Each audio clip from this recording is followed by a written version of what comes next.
Del Norte County Board of Supervisors meeting this day, Tuesday, May 8, 2018. We have returned from closed session. Liz, is there anything to report out of closed session today? No reportable action. Okay, thank you very much. All right, at this time I'd like to pause for a brief moment of reflection.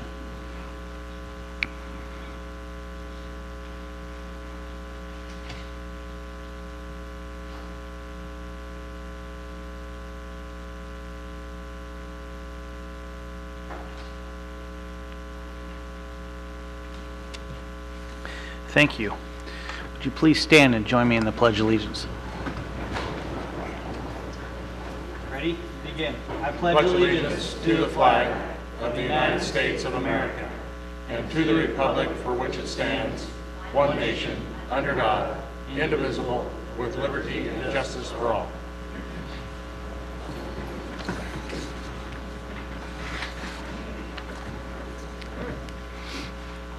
Okay. Jay, do we have any new employees to introduce today? All right. Okay, at this time, I'd like to request any deletions, corrections, or additions from the board members to the agenda. Do we have any to pull? I thought we had one today. Mr. Hooper?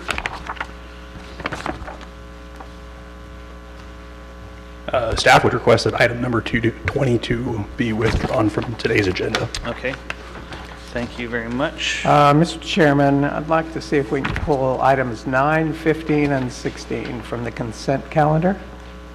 Not there yet, but... You're not there? Yeah. Okay. Thank you. Okay, so that was item number 22. Okay. Thanks, Randy. So that will be returned at another time? Okay, very good. Okay, thank you very much. Okay, let's go ahead and move forward with the consent agenda. Supervisor Berkowitz? Yes, Mr. Chairman, I'd like to pull items 9, 15, and 16. 9, 15, 16. Thank you very much. All right, let's go ahead and open up the consent agenda for public comment.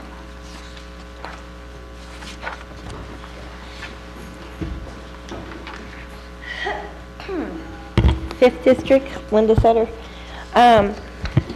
I'd like to bring it to the board and public attention that items number 16 and number 17 are in violation of the Brown Act, and the reason is because you did not provide any information on approximately how much you would be taking from the budget to utilize on these business trips, and or did you say the length of each trip?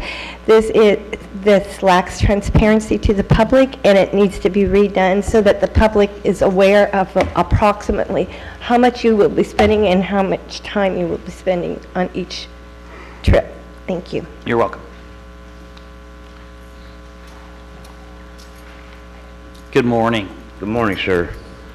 My name's Kent Perret. Nice to I'm a meet you, new Kent. resident of Gasky. I sit in with the city council meetings quite often in Seattle, Berkeley, where I'm from, for 35 years, Santa Cruz, Hollywood, Las Vegas, different cities I go and spend time with, getting politically active with the city council. I'm a retired stagehand, drum tech, keyboard tech for the 47 years in the music industry, 44 years with ZZ Top, 41 years with Steely Dan, 35 years with Bill Graham Presents and Grateful Dead Productions. I'm not somebody to take lightly just because looks might fool you. So I dress up like Political Pete to let you know I went to college and learned something. I wear my tie-dyes daily and there's not enough hours in a year to wear tie-dyes because I like to be peaceful, not be a moron. I was raised in Texas. I was raised in Philadelphia. I'm not just your average moron. I can be a major moron because you can't get more major moron than an East Coast Southern boy. I'm living proof. But I want to come to you in peace. Jerry told me to tell him, kill him with kindness, not punch him in the face. Anarchy told me to punch them in the face because we're tired of our peacefulness getting played off for pushovers and our weakness played off for our kindness played off for weakness. So that's where they formed anarchy, to punch people for stepping over the line and disrespecting us. I'd rather be peaceful. Jerry told me to fill them with kindness, but that's what I'm here to do. We're all Californians going down the Golden Road. And they weren't talking about built to last just for the Grateful Dead. They were talking about the world be here to be built to last. So let's make it a rainbow world, and instead of lip service, let's make it happen. Now, I've been a resident of the county for 3 years, going on this summer. And I've been walking by the fairgrounds for 3 years. And the only events that ever happen at that fairgrounds, because it sits empty most of the time. And there's only a carnival or Ricky the Redneck Moron Monster Mud Tire events. Which there's nothing wrong with Ricky the Redneck, because he's got to have some events to go to himself. But let's start having concerts there. Let's start having rodeos there. Let's start having jazz festivals there. We got Native American tribes all the way across this nation. Have them come here with their ceremonial headdresses and do their ceremonies and teach people culture instead of not knowing and being stuck on stupid constantly, which is what this country's getting to be more and more about. Let's think outside the box. In order to have this kind of lifestyle happen, we got to act locally before it becomes globally. And it starts with our county. And you don't want police officers and law enforcement getting shot. Then start addressing people with respect if they want the respect to come back to them. And that's all I needed to say. Thank you, Ken. Appreciate your time. Public comment?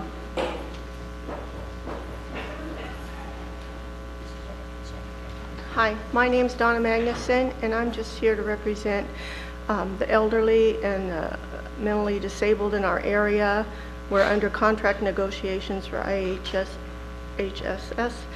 and I just want to let people know that I take care of my sister who's going blind and another elderly lady, and I'm 64 years old myself, and I'm still working, and I just want you to know the importance of our jobs. Thank you very much. Any other public comment on consent agenda items only? Okay, we're going to bring it back to the board. Kylie? Oh, we need a motion actually on the consent agenda, which... I make a motion to approve consent agenda with items 9, 15, and 16 being pulled. Okay. Second. Number 17 should be pulled. We've got a motion and a second on the agenda. Kylie, please pull the vote. Supervisor Berkowitz? Yes. Supervisor Hemmingson? Yes. Supervisor Cowan? Yes. Chair Howard? Yes. All right, let's go ahead and open it up for public comment, which is our 10:05 timed agenda item. Members of the public may address the board on matters which are within the jurisdiction of the board. If you're addressing the board regarding a matter listed on the agenda, you may be asked to hold your comments until the board takes up that matter. Please limit your comments to 3 minutes or less. Public comment.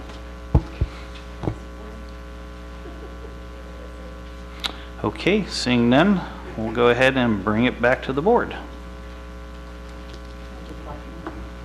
We had several proclamations on the consent agenda.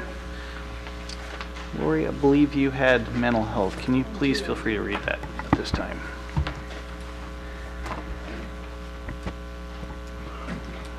This is Board of Supervisors, County of Del Norte, State of California, proclamation of Mental Health Month, May 2018. Whereas optimal mental health care is essential to the overall health of Del Norte County, resulting in productive activities, fulfilling relationships, and the ability to adapt to change and cope with adversity. And whereas an estimated 26% of American adults ages 18 and over, 1 in 4 American adults are affected by mental health illness. And our local mental health board and other agencies emphasize the importance of promoting mental health and the early identification of mental illness. And whereas mental health problems do not discriminate, they affect people regardless of race, creed, age, lifestyle, or economic status. And mental health recovery is possible with proper treatment and support, empowering mental health consumers to lead full and productive lives.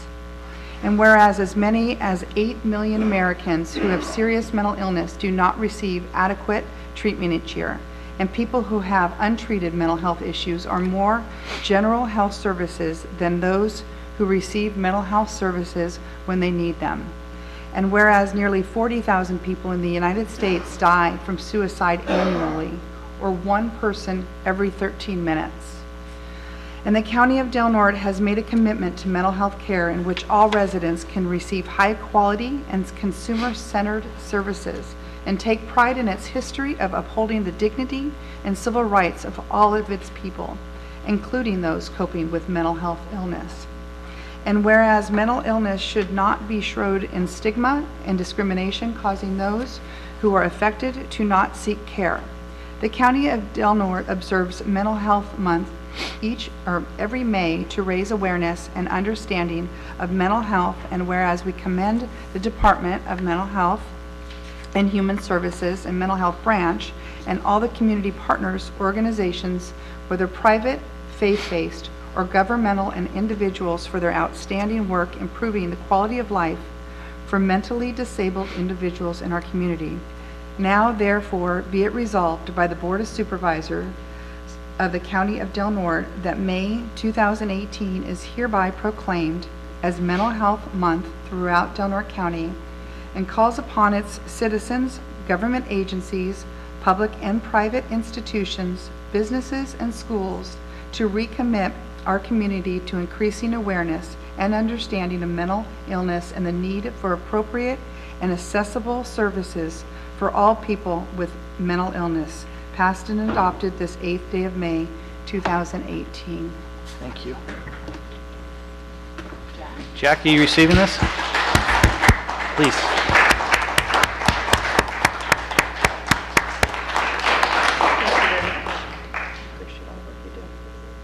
Jack, don't be shy if you'd like to say something. I appreciate this every May we do this, and you know it's an important opportunity for the work that we do all the other 11 months and this one. You know, we really try to do our best within the Department of Health and Human Services and Mental Health to treat and work with individuals, and we have some of our folks from our Adult Service Center here today in support of that, and I'm very proud of them and their efforts every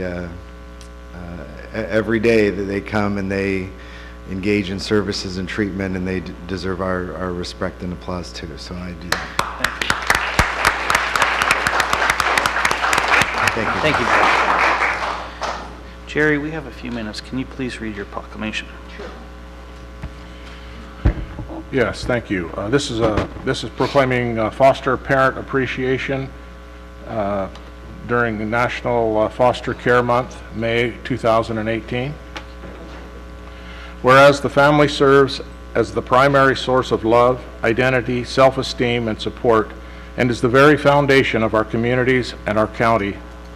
And whereas in Del Norte County, there are 66 children and youth in foster care who deserve the best opportunities that can be provided, as well as safe, secure, and stable home possessing the compassion and nurture of a foster family.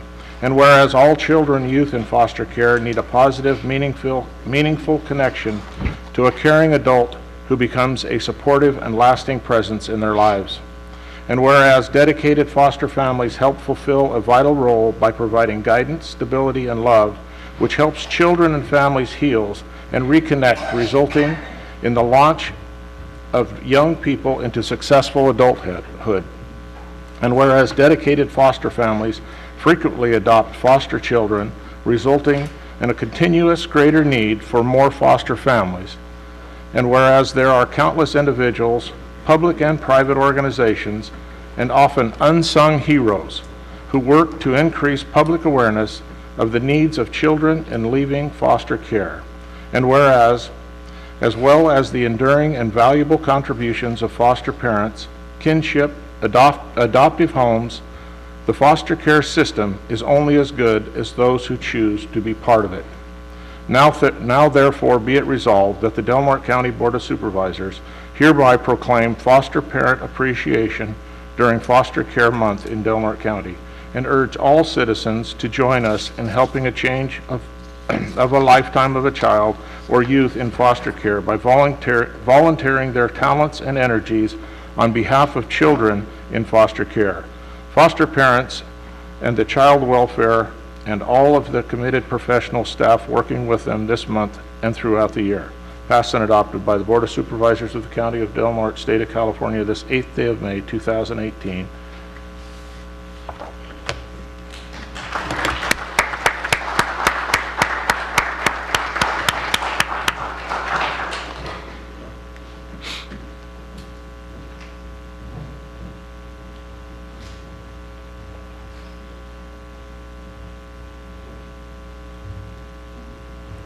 Good morning. Good morning. Good morning. Thank you for having us here today.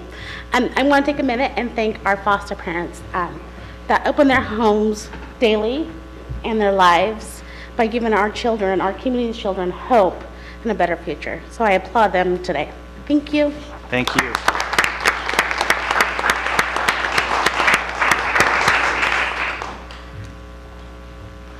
Thank you. We'll go ahead and move on with item number 19, which is our 10:15 timed agenda item, Area 1 Agency on Aging presentation by Maggie Kraft. Morning, Maggie. Morning. Welcome back. Thank you.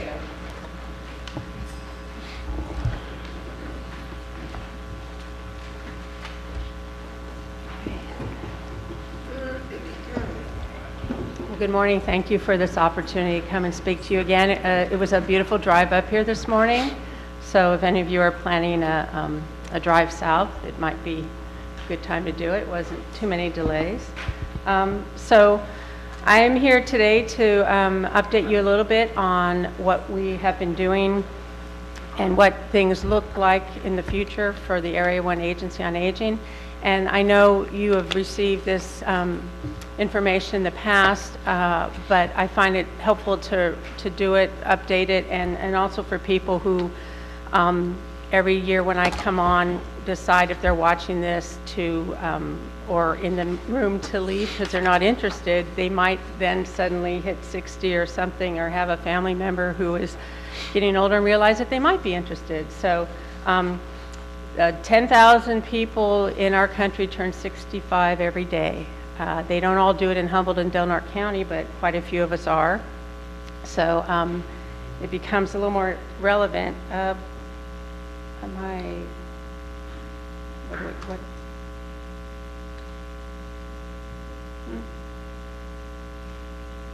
The mouse. I'm going to randomly press buttons because you mouse, know when Kylie, one on doesn't the- work, The you mouse just is keep up here on pressing, right? So anyway, the area agency, as you know, you have a contract with us. Thank you. To provide some services here in Del Norte County, and a lot of people don't understand what an area agency is. It's actually established by the Older Americans Act, so there's hundreds of area agencies all over the country.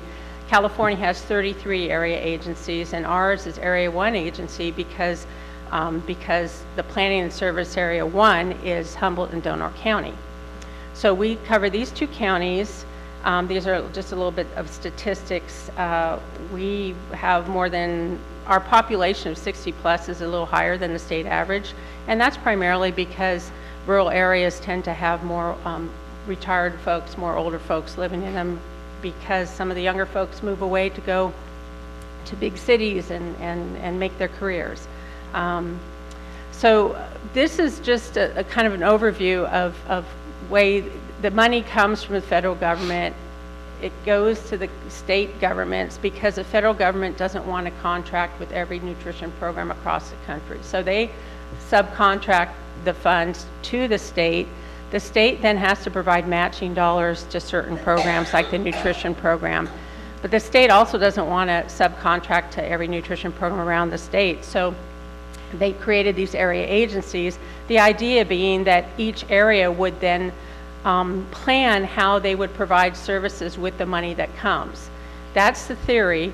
In practice, the money that comes is very siloed and very limited, so by the time the money goes out to the programs it's required to go to, there isn't really a lot of extra money to say, hey, what should we do in Del Norte or what should we do in Humboldt that would be a little unusual or different to meet our needs. By the time the money goes through, there really isn't much left. One of the things we're supposed to do with this process is create the area plan, which is a 4-year document that, again, plans what we would do with the money that we don't have, but also specifically tells what we will be doing with the money that is provided. And there's a number of other things that we are supposed to be doing, but we are to list here, but we are very limited in that because, again, once you provide the services that they require you to provide, there's little left over. So we do create this area plan. We update it with an annual update each year. We were up here, I think, in March and had a public hearing to get input from folks living here in Del Norte County. And I passed out an abridged version of that to the members so that you can kind of see what was changed. So this is what we need to do. We need to create goals and objectives based on what the mandates and requirements are, what the funds are available, and then the assessment of needs. And oddly enough, the assessment of needs is the least important aspect because by the time, again, as they do the mandates and then the funding, then when we ask and go out and ask people what their needs are, it's very frustrating because there are a lot of unmet needs in our communities. This is, and then the money isn't there. It's very frustrating to our staff to deal with it. We're supposed to target our services to these folks: seniors with greatest economic need, seniors with greatest social need, seniors living in rural areas, which is pretty much everybody in the 2-county area, and frail seniors. I just did a math calculation as I was sitting here, and I took the amount of money we received through the Older Americans Act in our 2 counties, and I divided it by the number of seniors we have here, 60 plus, and you'll be happy to know that allows, I should remember this number, but it's something like $31.72 per senior per year is how much money we get through the Older Americans Act. So obviously, we can't. That's nothing. And a lot of seniors don't need our support and our services, but which is good because that's what it comes down to. Most of the money goes to where the populations are. So we're always competing against big cities where the populations are for our services. We are required to make sure we provide certain services in certain areas, and information assistance is a primary area where most of our funds go for that amount of services, which is we subcontract here with the Del Norte Senior Center to provide information assistance at the senior center because that is where a lot of seniors go, a place that people will, when they have a question, don't know who to go, they'll go there, so they provide that service there. We also have a little money that goes into volunteer driver programs. We provide some minimal assistance to help people stay at home by looking at safety issues with their homes, and then 24% of what is about $180,000 goes to legal assistance for the 2 counties. So these are the challenges we face. Nothing's new. Mandates, requirement, demographic shifts, and the insufficient funding. This has been going on forever. This is just to kind of give you a look at what's happening with us. We're aging, and more of us are going to be over 64, 65, 60. So the baby boomers are booming, and it's making a difference in our rural communities. Rural areas, as I said, they have higher rates of seniors. If you look at these numbers, the light yellow is in the metro areas, and the dark blue is rural areas, and we just have more seniors, but more percentage of seniors, but unfortunately our raw numbers aren't high enough, so the money doesn't follow. This is a breakdown of Humboldt and Del Norte populations. The interesting thing is while the total population in Del Norte has reduced a little bit, your percentage of 60 plus has gone up. Again, that's younger people who aren't able to find work here, moving away and looking for work other places. This is another way of looking at that. In case you don't like the little silos, this shows you that we have seen an increase in the last, since between 2010 and 2016, we've seen an increase in 4,000 people for the two areas, 60 plus year olds.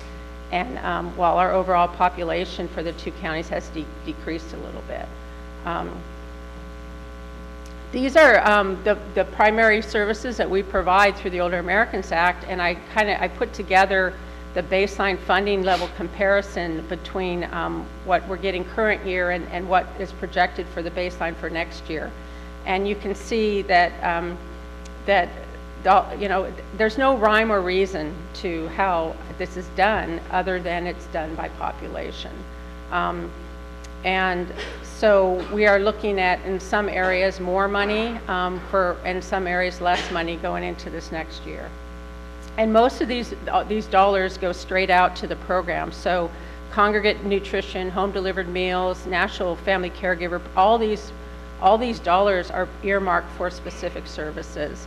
So we can't look at the home delivered meal numbers and say, wow, look at 18,000 more dollars, let's put that in the ombudsman program. It has to, it's earmarked for that. So we provide a few services here ourselves. We have the HICAP program, which does health insurance counseling and advocacy for people with Medicare primarily. And we have an office at the Del Norte Senior Center.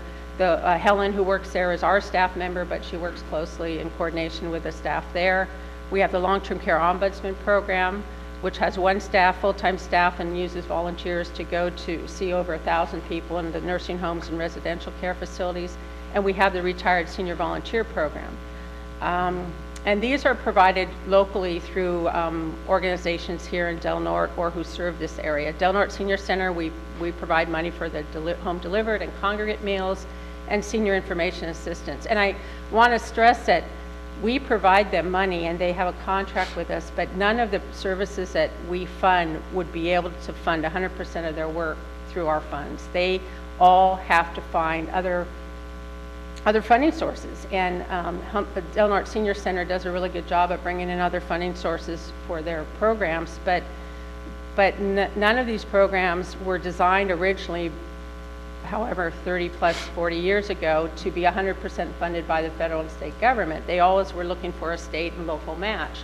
Well, as time's gone on and with inflation and things, that state and local match has to become bigger and bigger because the federal dollars have not kept up with the need or with just inflation. So over and over you see the local services turning to their communities to try to make ends meet, which puts more pressure on local services or local people. Senior Legal Services provides legal services, or the Legal Service of Northern California provides legal services to seniors. And they have a variety of services they provide. They don't do criminal law and they don't do personal injury, but they do a lot of other things. And again, these services are free to people 60 plus. Family Caregiver Services is Redwood Caregiver Resource Center. This program serves caregivers of people who are 60 plus, as well as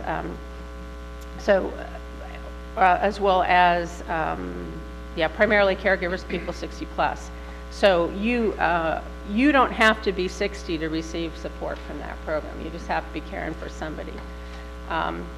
So this gives you the numbers a little bit. The total amount of the funding between, in the white section between the Older Americans Act and our HICAP funding is about $1.2 million, and then about 24% of that we spend up here in Del Norte. This gives you a little bit more of a breakdown for the RSVP program, and then overall the funding that we usually receive from the county is about $24,000, maybe $24,100. I can't remember if we keep having an odd $100 in there. We should just, but Anyway, so that's about the amount of, and this money, the $24,000, is the only funding we get for any, from Del Norte for any of the services we provide up here. So what's coming? New federal tax law. We have no idea how that's going to pan out in terms of future available money from the federal government for federally mandated services. And if the federal government isn't able to pay for those, does that put more of stress on the state and local governments to provide services? We simply don't know what will happen. I know that counties are all concerned because counties receive federal dollars as well, and you don't know what's going to happen with how your funding comes through. And we're always going to be under increasing pressure because of the funding shifts to larger populations. So again, when you see issues that come up that relate to senior services or caring for seniors and communities, because we all have seniors in our families, we're all future seniors if we're not there ourselves yet. And so it's really important when you see issues to advocate, let your local, state, and federal government know how you feel about these things, let them know you vote.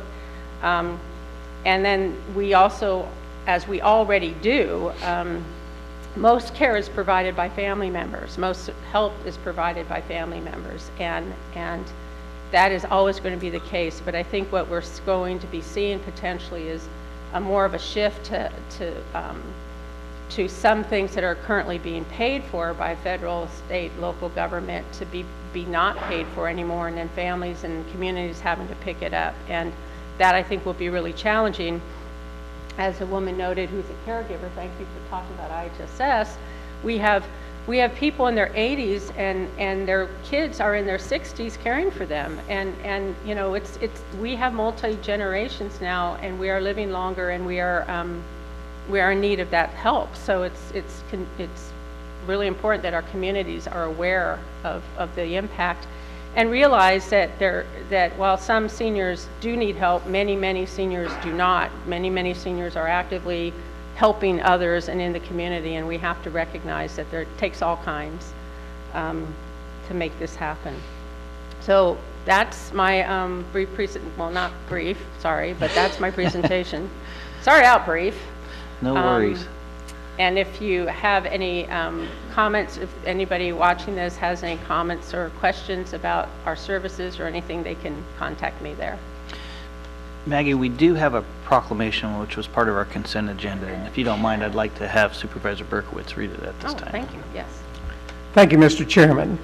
Older Americans Month 2018, a proclamation.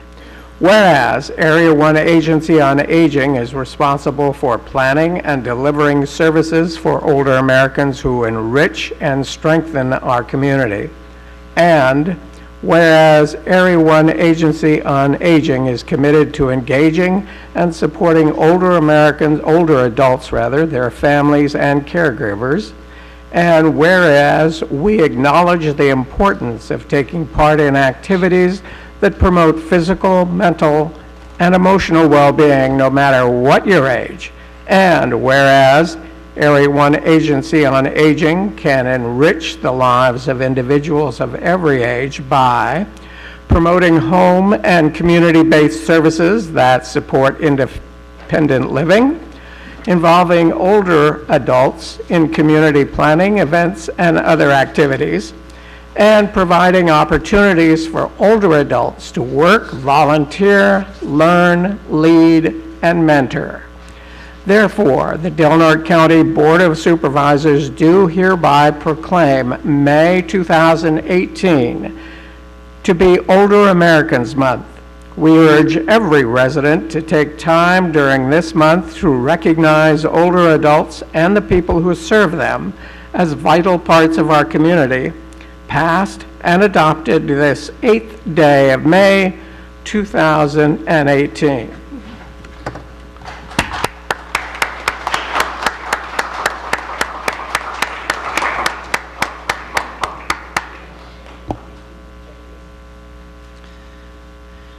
Thank you. At this time, I'd like to open it up for public comment on this agenda item.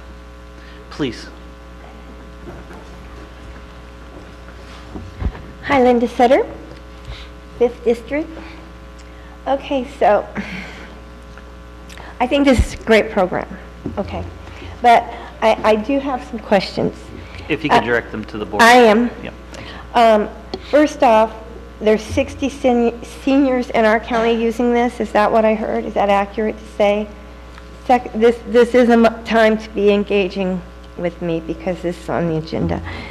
Secondly, it appears that, you know, there's 24, I don't know how much they're asking for, 24, 25,000, whatever.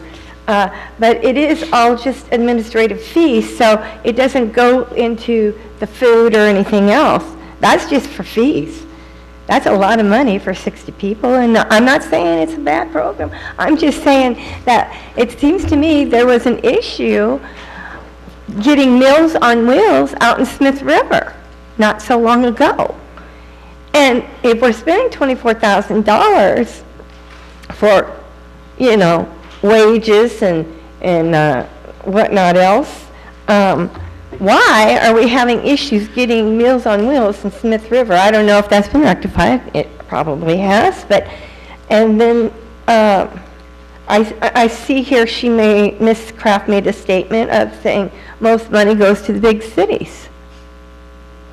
So that's pretty self-explanatory right there, because Humboldt is quite bigger than Del Norte County. So those are just questions I would like answered, and I'd like to know more about. Thank you. Thank you very much. Any other public comment? I'm still Kent Parade, and I still live in Gasky. This lady here brought up some serious points that I'd like to talk about. You don't want to have to go to the feds for any money and have to ask them for help and portray yourself as a welfare case needing somebody's help and they have to come to your rescue.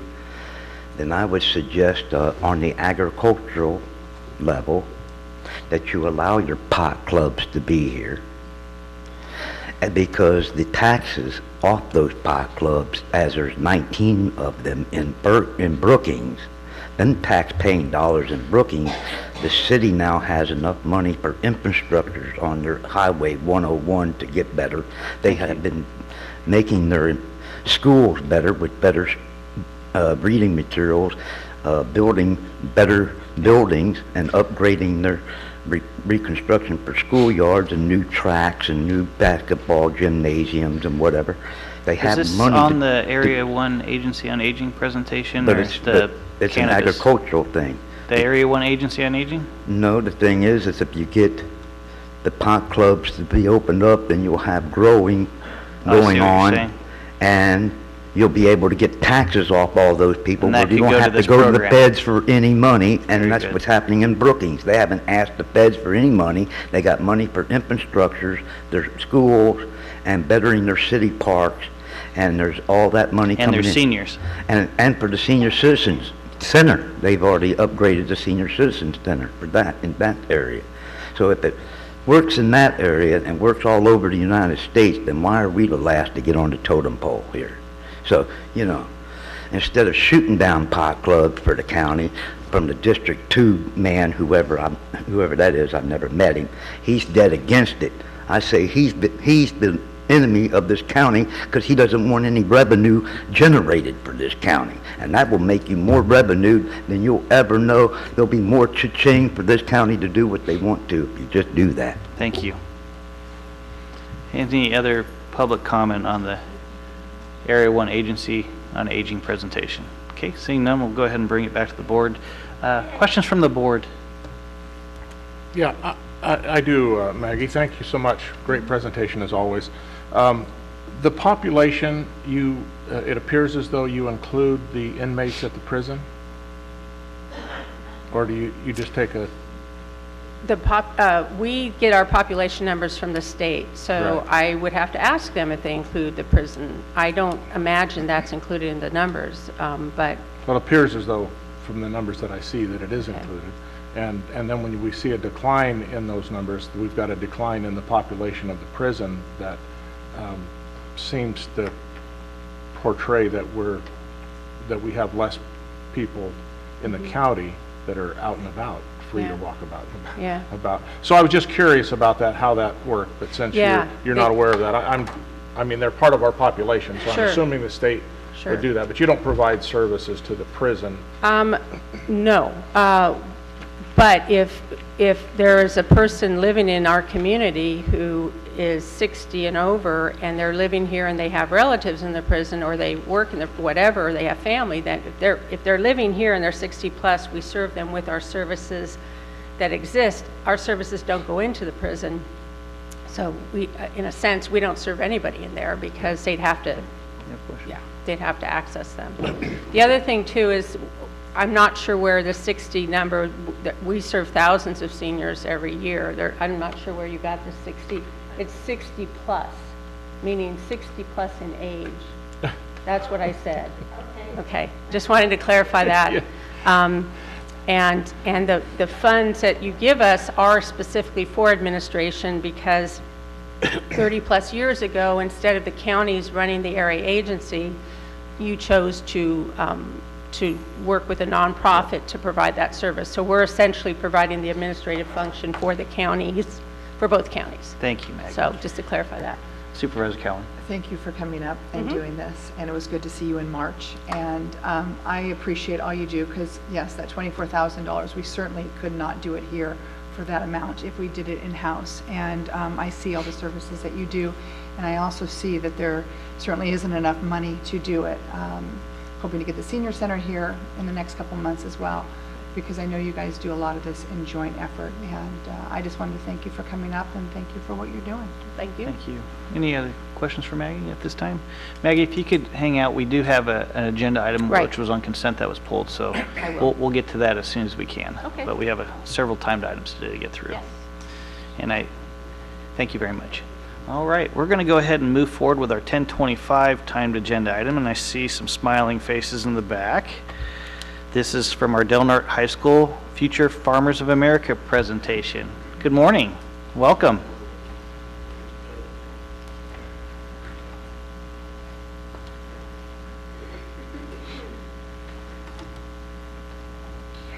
I'm Ana Machado.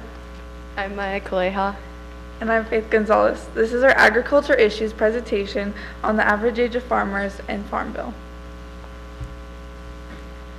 In order for an FFA member to get their Green Hand degree, they must learn and memorize the FFA Creed. In the first paragraph of the Creed, the line is, "I believe in the future of agriculture, with a faith born not of words, but of deeds." This line states what FFA members believe and want to achieve for the future of the industry we love so much. In order to feed the world's growing population and to sustain agriculture and food production, we have to teach younger generations how to farm and how important farming is. According to the American Farm Bureau, there are 2.1 million farms in the U.S. Each of those farms feeds 165 people annually. The age of the average experienced farmer is 58 plus years old. The reason the average age is so high is because it is challenging for younger individuals to begin farming. Some of these challenges include a lack of affordable land, the drive of better jobs, which means that schools have encouraged students to go to college and get out of the rural communities they grew up in and find less labor-intensive jobs. Young people choosing to go to college and major in agriculture have increasing debt from student loans. There's a lack of access to capital to start a farming business. And lastly, there is a lack of training and education for individuals that don't already have hands-on experience farming. This is a pressing issue currently because it is projected that 91.5 million acres of farmland, or about 10% of the total 911 million acres of farmland in the United States, will change hands in the next 5 years due to the increase of farmers reaching retirement age. Also, farmland prices have inflated over 150% over the last 15 years, meaning in some areas the average cost per acre of farmland is $10,000. On top of these issues, we have to feed the world.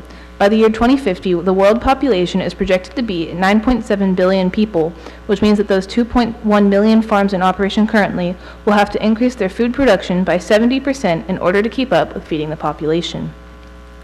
Since 1982, the average age of farmers has steadily increased. In 1982, 38% of farmers were beginning. In 2007, that number dropped to 26%. Today, only 17.2% of farmers are beginning farm operators. 3/4 of the farmers in America that qualify as beginning farmers are over the age of 49. The USDA's definition of a beginning farmer is an individual who has not operated a farm or a ranch before, or more than 10 years. You'll see the drastic difference between the number of farmers that have operated a farm for 10 years or more compared to the farmers that have operated a farm less than that. Census numbers show that the ages of farming operators in the category of 10 years or more are older farmers over the age of 59. The Agricultural Act 2014, also known as the Farm Bill, provides funding for programs that support established farmers, as well as farmers that are beginning their farming operation. There is also a large portion of the budget that is for consumers that promote nutrition programs such as the SNAP program. So far, funding for the various programs is not set to change drastically with the 2018 Farm Bill. Groups such as the National Sustainable Agriculture Coalition have made suggestions to directly benefit new and underserved farmers, such as expanding credit and loan opportunities for new farmers, furthering outreach efforts for educational programs in conservation and underserved areas and farmers with color, and providing training to new farmers about financial planning and estate transfers.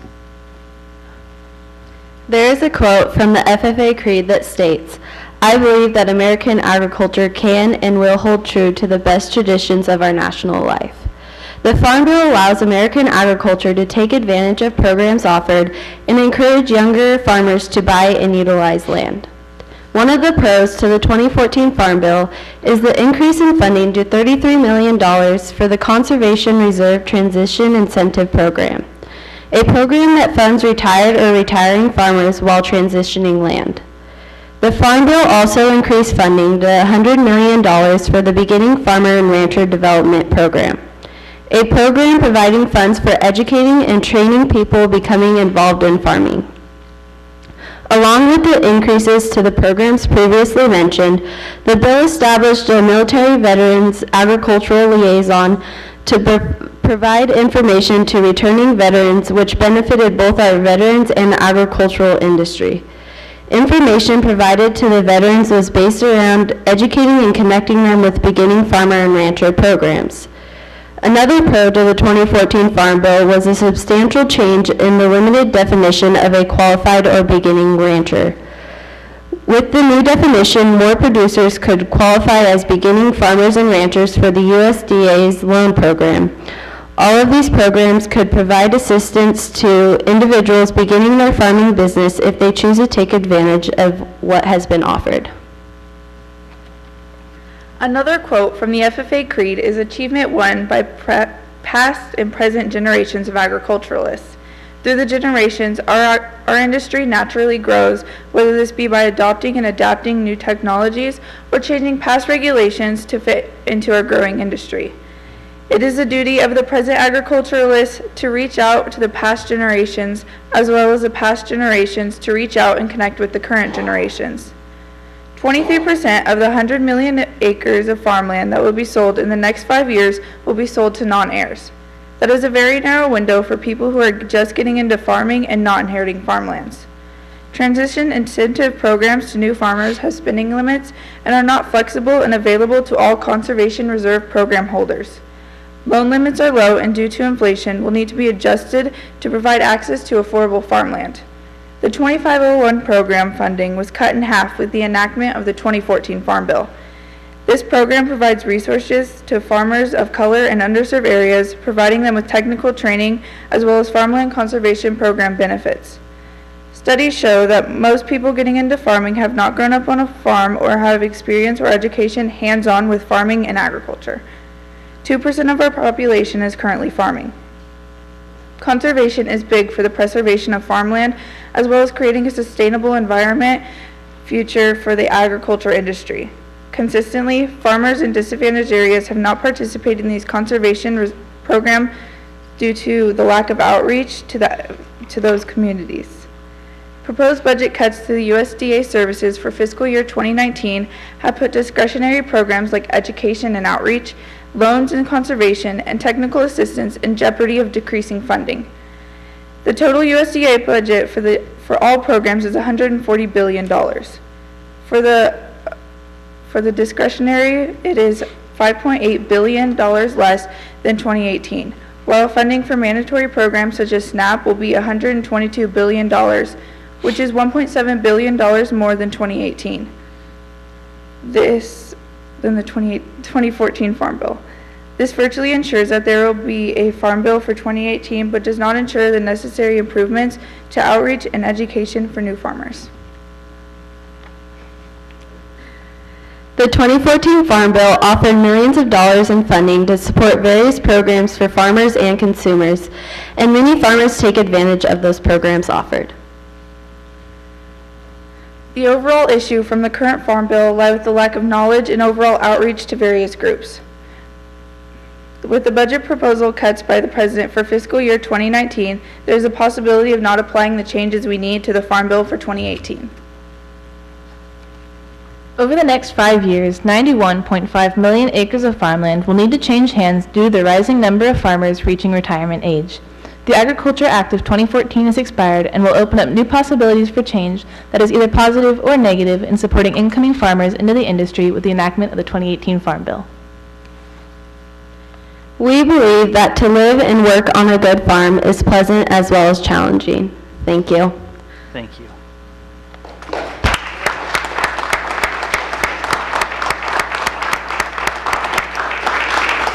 Do you guys mind introducing your teacher?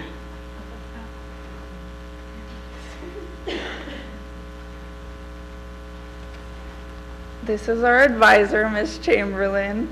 Good morning, Ms. Chamberlain.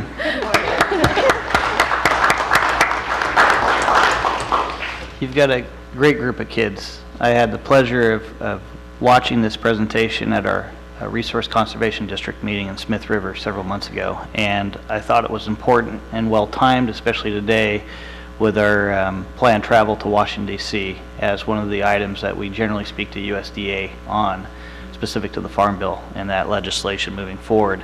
It's been quite a challenge, but agriculture, as you know, and you kids have spoken about here today, is one of the biggest industries remaining here in our community and drives a great deal of this economy. I really wanted to put that forward today, and I don't think it could have been done any more eloquently, and more importantly, I think I'm going to nominate these guys to go to Washington, D.C. Don't you think, Bob? Absolutely. Yeah. You guys are so well spoken. Thanks again for your time. I'd like to open this up for public comment, just in case folks have any questions for you guys. Really appreciate your presentation today. So let's go ahead and open this item up for public comment. Looks like you might have one. Good morning again, Kent. Yes, I'm Kent from Gasky still, and I have a lot of things to say on each topic. This one particularly. These ladies want to see things go positive for the high school on the agricultural level. I'm all for that. I've worked for Willie Nelson for 17 years and Fleetwood Mac for 17 years, and it wouldn't take much. I'm not a booking agent. I'm a stagehand, drum tech, keyboard tech. I just happen to know the best booking agents in the nation, and it can be possibly made to have Willie Nelson and John Cougar Mellencamp and Jeff Beck and all the farm aid supporters to come do a concert here again at your fairgrounds and make more cha-ching for this bank and for this county to help their project and have the money to be able to do what they got to do without asking the taxpayers for more taxes to make it happen, and shine love onto the citizens of your county instead of asking them for more money.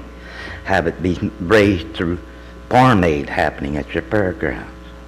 The other thing too is, as a resident of Gasky, I've been wanting to put a 48-foot long building 10 feet wide of my driveway, for the width of my driveway, and 2 stories high, and grow shiitake, chanterelles, and porcini mushrooms, and support 25, 45 gourmet restaurants in the whole county with those mushrooms. In order to do that, though, I would have to have my residential property zoned for commercial. And I don't know if my mobile home park people would even allow that to happen. And I don't know what all would be involved to get, other than a building permit to make that happen, to be a commercial property. I'm into sharing the love. There's starving people out there. Come get mushrooms for your meals, and we'll call it good. You know, you don't need to give me any money unless you feel like you can afford to or you want to. Nobody should go without food. So, you know, I'm all for these ladies. They're from the high school. They're not even in college, and they got brains already wanting to better humanity. So why don't support somebody like this and give them 1,000,000% support? Thank you, And Ken. $1 million. Here, here. Any other public comment on this item? Very good. We'll bring it back to the board. Questions from the board? Well, Mr. Chairman, as a former high school teacher and FFA advisor, I really want to commend you for being here today. You know, FFA teaches something that high school students basically don't learn unless they're in FFA or a program like FFA, and that's how to be responsible adults. So I commend you for being FFA members because you are on a path to success. Thank you very much. Thank you.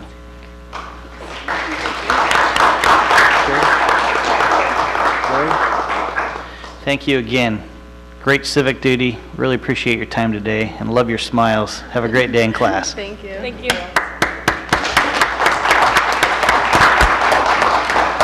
All right.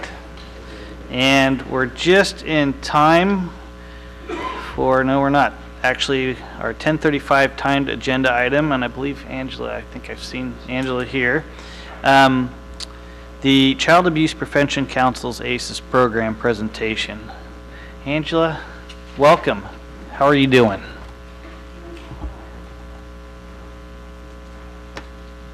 Sorry, I know you've been wanting to do this now for the past couple months, and we're happy to get you on the agenda now. It's all good. This is a particularly good meeting to be at because it's mental health awareness, and this definitely has some bearing on it. Sure bearing. does. So I'm going to just wait till the presentation is up. Okay.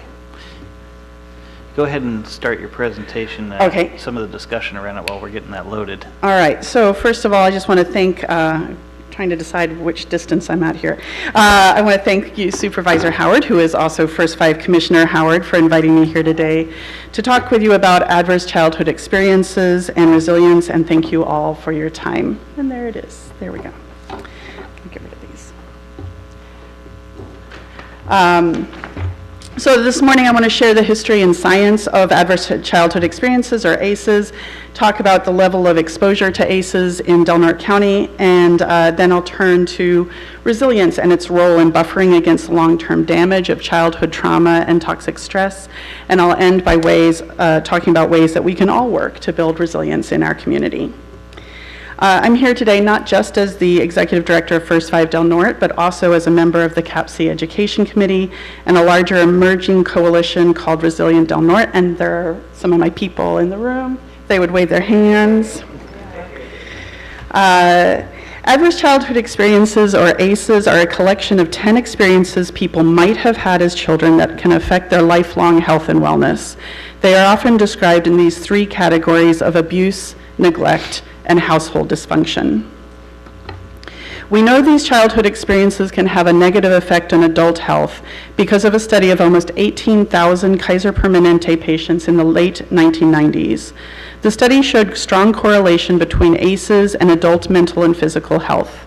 Dr. Felitti was prompted to do this study after discovering that more than half of the patients in his obesity clinic had been sexually abused as children. He wanted to better understand how common childhood traumas are in the general population and how they affect adult health.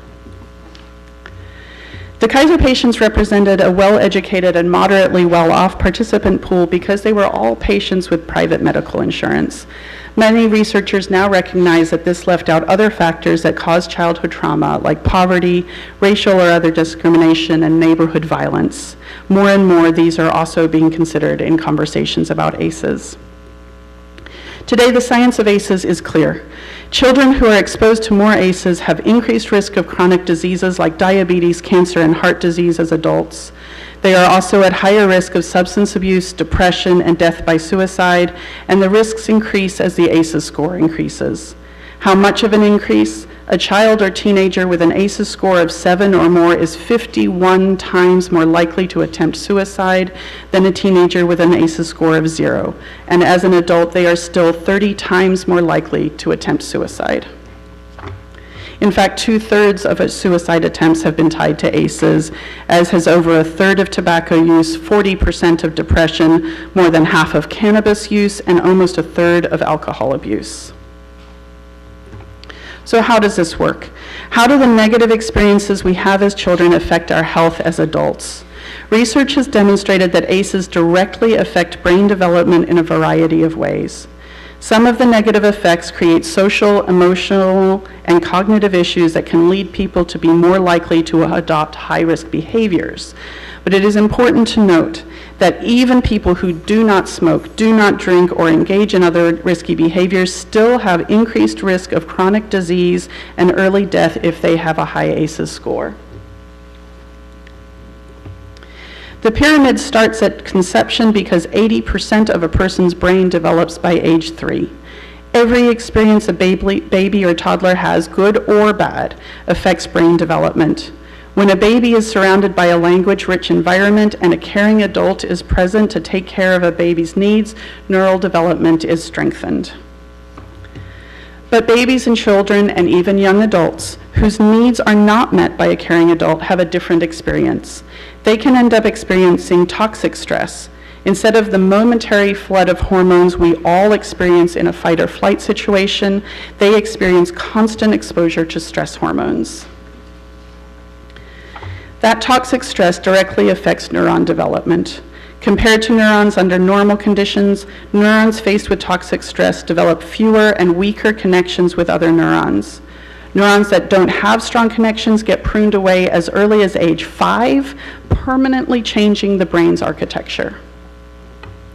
So if we come back to the pyramid, that disrupted neurodevelopment affects social and emotional development, leaving an individual at higher risk of addiction and other risky behaviors, a higher risk of chronic disease, and a higher risk of early death. The impact of ACEs affects us all, whether we personally have a high ACEs score or not. Employees and coworkers with higher ACEs scores are more likely to need sick days and more likely to be late or absent without notice due to addiction or mental illness. Children being raised by parents with high ACEs scores may themselves end up with high ACEs scores because an addicted parent may neglect their children when they are abusing substances, and a depressed parent may not be able to fully participate in their child's development. So ACEs in our community affect us all. So what does ACEs exposure look like in Del Norte? There have been a number of efforts to quantify exposure to ACEs in both children and adults in California. This map shows the percentage of adults with 1 or more ACEs by county, and Del Norte is shown in the 65 to 70% category, but it is not really our data. As many of you are probably aware, as a small population county, our data is often not reported at all, or reported as combined data with as many as 8 or 9 other counties. So we don't really know how many people in Del Norte County have high ACEs scores. What we do know about our community strongly suggests that Del Norte residents are living with very high ACEs scores, potentially higher than the rates measured in Humboldt, Mendocino, and Butte counties, which have the highest measured rates in the state of California. We suspect this is true because we have looked at proxy measures. We know that people with high ACEs scores are more likely to smoke, more likely to abuse alcohol, more likely to consider and attempt suicide, more likely to experience or witness domestic violence, and more likely to have been abused or neglected as children. The statistics for those behaviors and experiences are much higher in Del Norte than in California as a whole, and in the 3 counties with the highest measured rates of ACEs in both children and adults. If these proxy measures are a true reflection of ACEs scores in our county, then this is a major public health crisis. A public health crisis requires a public response. What can we do about high rates of exposure to ACEs in Del Norte? How do we make a difference? We have chosen to focus on building resilience in our children, our families, our agencies, and our communities. Research shows that resilience can counteract many of the negative effects of ACEs. ACEs might stack up on one side, but when a child has positive influences in their lives, those can balance out the negatives. A child's parents may divorce, for example, but if both parents remain in their child's life in positive ways, the divorce may not cause permanent harm to that child. Building resilience can help a person avoid the long-term harmful effects of ACEs. In this way, building resilience is key to prevention in public health. With so many chronic preventable diseases and addictions tied to ACEs, focusing on building resilience at an early age is the most cost-effective way to prevent addiction and disease later in life.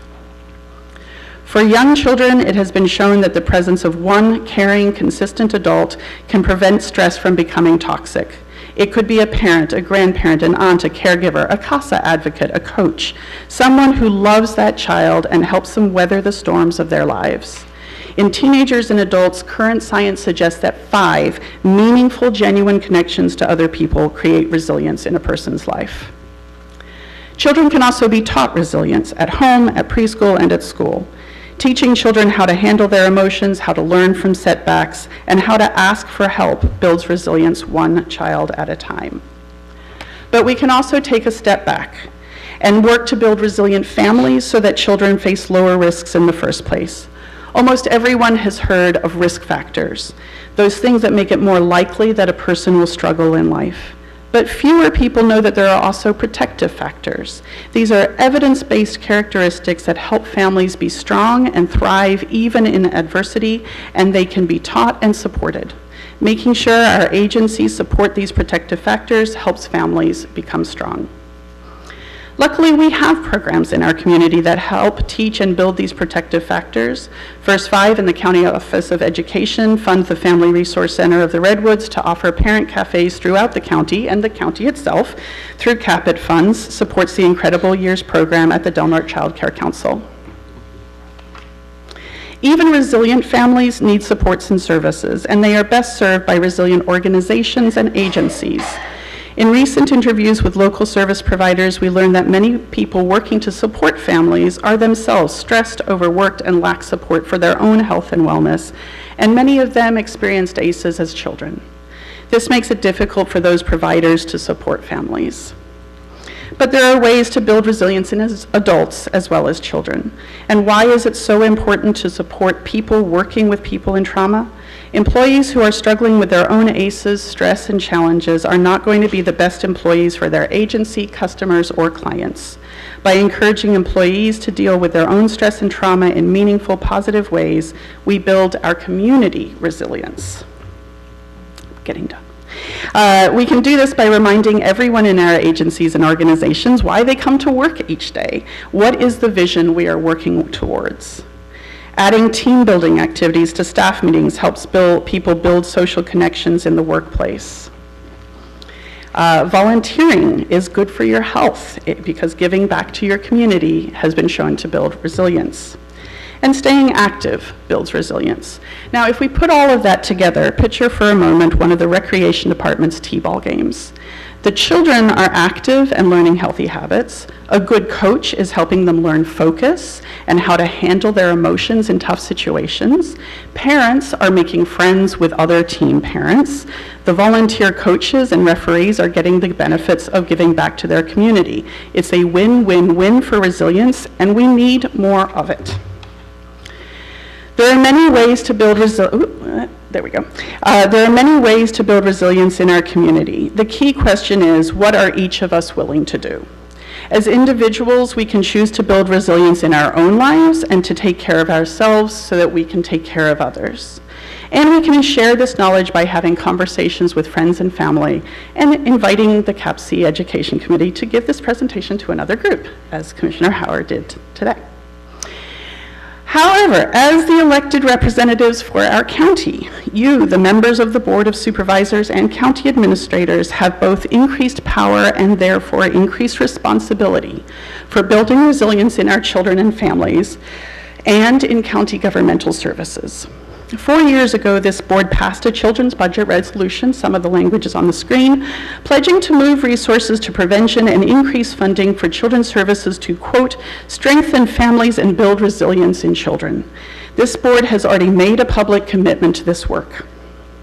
Just as each individual person must decide, as county supervisors, you must also decide, what will you do about this today, and what will you do to build resilience tomorrow? The current board has an extremely rare opportunity Today, you may vote to put new revenue streams on the November ballot. Few boards in our county's history have had the opportunity to direct brand-new revenue streams, unrestricted funds. Few boards have had the luxury of dedicating money to children and prevention without taking a penny away from existing intervention and treatment programs. You have that opportunity. And the question now is, what will you choose to do?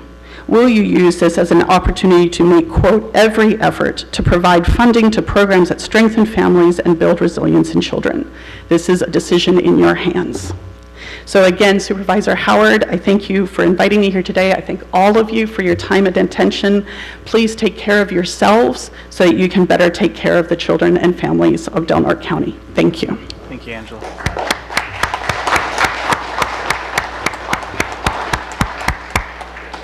Angela, if you don't mind, I'm going to open it up for public comment real quick and then take some comments from commissioners. Public comment. Okay.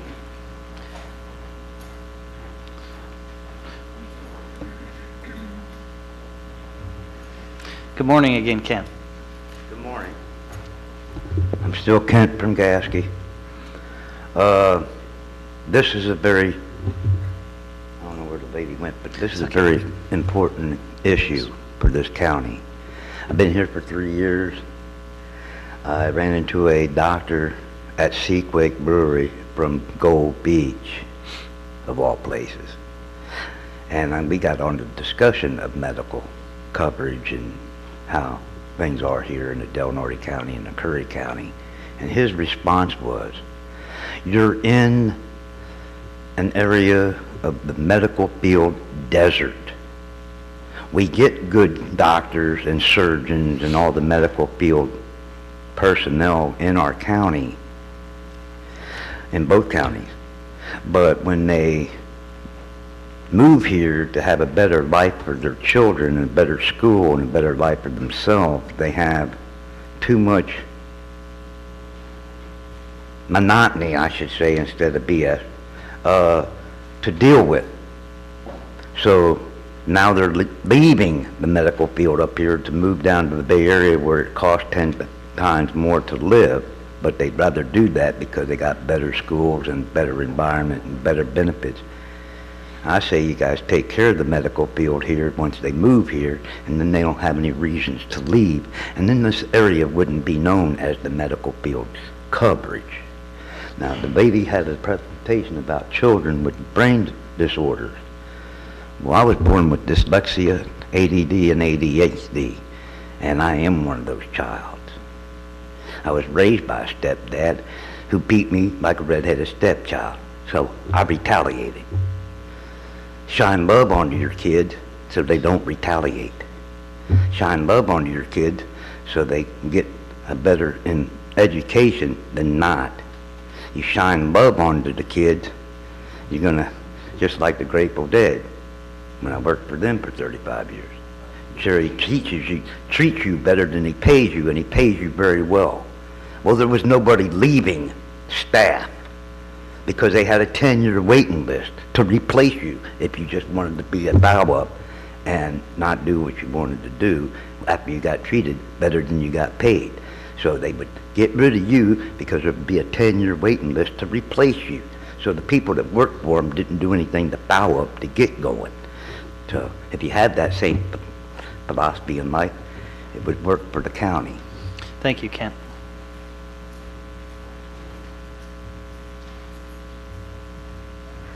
Good morning.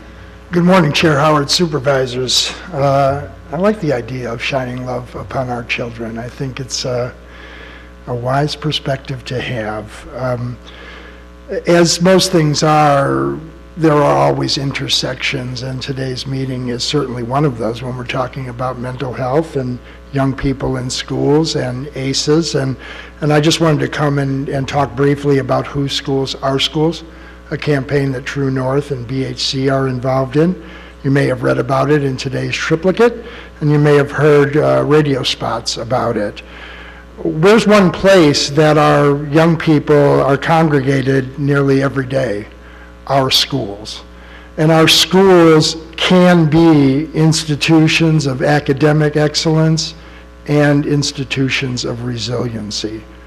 one way to achieve that, and I believe one major way of achieving that, is deep and genuine parent engagement and student engagement with our schools.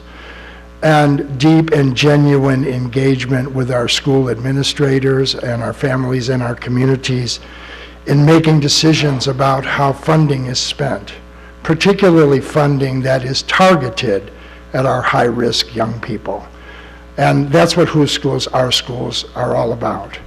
I'd like to take this opportunity to invite any and all of you to attend our meeting this evening at the Family Resource Center at 6 p.m. and to join us for this campaign to have that meaningful, deep, and ongoing engagement with our schools and making important and crucial decisions about funding, so that way our schools can be those true institutions of resiliency. And I'd like to echo something that was said. We're all responsible for this. A community problem requires a community response. And those of us who have an opportunity to have more voice sometimes than others do indeed have more responsibility. We can either step up and take that responsibility by the horns and address it or not. And I would encourage all of us from every level and sector and place in our community to do what we can to make our schools those institutions of resilience. And please join us for Whose Schools, Our Schools tonight at 6 o'clock at the Family Resource Center. Thank you very much. Thank you. Other public comment? Okay, we'll bring it back to the board. Comments from the board. Supervisor Hemmingson. Yeah, I do have a comment. This fits in very well with all of these, actually most of the presentations that we've had today. My daughter called me last night and reminded me, even though I didn't need reminded because I didn't know, but this is Teacher Appreciation Week. My daughter, who is a teacher, I have a brother that's a teacher, a sister that's a teacher, I have nieces that are teachers, I have in-laws that are teachers, so I'm deeply grounded with them in that I respect them a lot. We've all had teachers that we've looked up to, I believe, that have formed our lives, have molded us along with our parents into what we are today. And they do this all knowing that they may have to change the world one child at a time. So this is just a personal request that if you know a teacher, if you see a teacher, thank them for the job that they're doing, as I will. So I think they do a great job. They certainly try to, I think, to instill in our children values that we all need to have. So I just wanted to say that on behalf of my family, my daughter, who is, I think, just an outstanding teacher. I'm very proud of her. That's about it. Thank you. Okay. I just want to thank Supervisor Angela Kelly. for coming out and presenting to us. Yeah, it's very important to take care of ourselves, but definitely our children as well. Thanks for sharing all the information with us. Yes, thank you again, Angela. I mean, the reason I've seen this presentation twice now, and each time I look at it, the data is very clear that Del Norte County is in trouble. And it doesn't take long to look back in our history on why we might be there with the downturn in our economy, specifically around fishing and logging, and parents maybe becoming depressed and reacting to where several of the indicators that you've shown become now very prevalent in a child's life and predicting their future. It's a tough place to be, and we know that if we're going to change that as a community, it's not going to just be the county of Del Norte. It's not going to just be the city of Crescent City. It's going to take everybody here to touch a child's life. And I think what you said was five contacts in that child's life could change the general direction of that child's destiny in bringing us from a point where they're struggling with the ACEs piece to resilience. And that's the change that we need to make. We need to continue moving upstream as a county. We need to continue with our programs around our children's bill, and then we need to look at other programs that are going to allow us access to funds, so we don't take from Peter to pay Paul, but we grow those programs so we can begin to address this issue at the core, which starts with our children. And I really appreciate the efforts and attention to this issue that you brought to the county, because I know our public health staff, led by our Director Snow, have done nothing but an exceptional job to provide those services to date, and with nonprofit efforts like with First Five, they can only get better from here.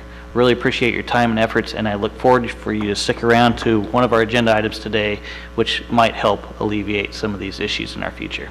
Appreciate your time and attention to this. All right, I'm going to go ahead and move on to item number 23, and I see Mr. Hooper is in the audience today, which is receive a report from staff regarding the status of the 2018 update to the Countywide Hazard Mitigation Plan, as requested by the Emergency Services Manager. This is a 10:55 timed item, so I'm sorry, Randy, that that's okay. A little behind schedule right now. Some fantastic presentations this morning, and I'll try and keep pace with all that. This is going to be a slightly a bit of a departure from the previous presentations. I'm going to change topics here a little bit, veer into hazard mitigation and emergency services. My name is Randy Hooper. I'm the Assistant Director of the Community Development Department. I am here at the request of Cindy Henderson, the Emergency Services Manager, and as a representative of the Hazard Mitigation Steering Committee.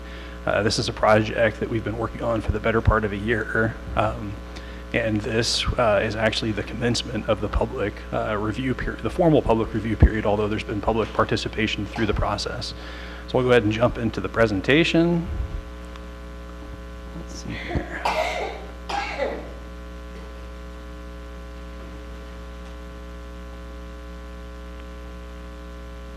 Stop switching pages.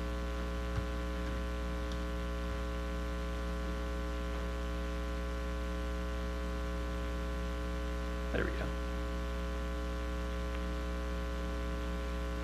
Yeah.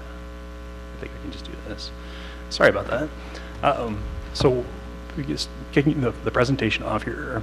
In terms of the 5 phases of emergency management, mitigation is one of those critical pieces to emergency management. It is defined as sustained action taken to reduce or eliminate long-term risk to life and property. It actually stems from the Disaster Mitigation Act, which is federal legislation that established pre-hazard mitigation programs and requirements for national and post-disaster hazard mitigation grants. And effectively, as it indicates there, if you don't have a plan, you don't have access to funding. The Disaster Mitigation Act provides some reasons for planning beyond just the funding. Obviously, establishing and maintaining eligibility for grant funding is probably one of the principal concerns for many communities, but it also, more fundamentally, in my view, has to do with preparedness. This would be proactive versus reactive. Planning also contributes to sustainability within the community. Obviously, as indicated in the previous slide, it's a key element in emergency management. According to federal regulations, an approved plan is very specific in nature. There are steps that must be taken for the plan to be approved by the reviewing agencies. That would include something that I touched on at the beginning, which is engagement with the public throughout all phases of the plan's development process, review and incorporation of plans and programs that can support and enhance hazard mitigation, assess risks to natural hazards that impact specific planning areas, identifying planned maintenance strategies, which is really important so that you don't end up with a plan sitting on a shelf and never coming to fruition. And then lastly, identifying and prioritizing specific actions that would be taken as part of that hazard mitigation. The approach that we're taking here in Delaware County is considered a multi-jurisdictional approach, as opposed to a single jurisdictional approach, which would just cover one individual agency. Multi-jurisdictional approach is actually the preferred format of FEMA. It identifies and creates partnerships that enhance grant funding opportunities. That's really a valuable component to the multi-jurisdictional approach. For multi-jurisdictional plans, all the partners have to participate in that process. We need to work together to rank risks to all of the jurisdictions collectively. We performed a capability assessment, and then lastly, we identify and prioritize jurisdiction-specific actions that would be taken based off of the planning efforts. We did establish some objectives for this plan. Promotion of wise use of resources and increase of coordination among the different jurisdictions within the county. Multi-jurisdictional plans fundamentally pool those resources. They reduce the level of effort for each partner. They promote consistency within the planning area. They create enhanced grant opportunities, and again, it's the preferred approach, not just a FEMA, but Cal OES. And so there's a lot of benefits, I think, to the approach that we've kind of settled on for this particular project. The planning process included an application from the Office of Emergency Services, which actually secured 75% of the funding required to complete the project. The other 25% is being made up of in-kind matches, largely consisting of staff time. And there's been a lot of time expended on this project, so we're really hopeful we can meet that 25% match. As part of our process, we procured a facilitator, which is Tetra Tech Consulting. We have a consultant coming down from Portland, Oregon, and this is, I think, largely all they do out of the division that we're working with is hazard mitigation, and they have a large degree of success with their hazard mitigation planning processes. So as I indicated, for the better part of the last year, approximately 9 months, we've engaged in this planning process, principally through the steering committee. We've assembled a partnership of local governments, districts, and agencies. The steering committee is composed of representatives from all those different jurisdictions.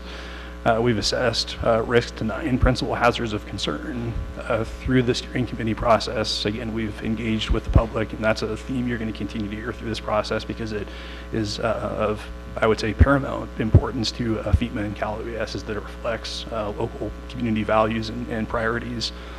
Again, through that process, we've confirmed goals, objectives, and actions, which is a typical process of a planning function. And as part of that, we've identified and prioritized mitigation actions, which would be taken within each planning partner's area of jurisdiction.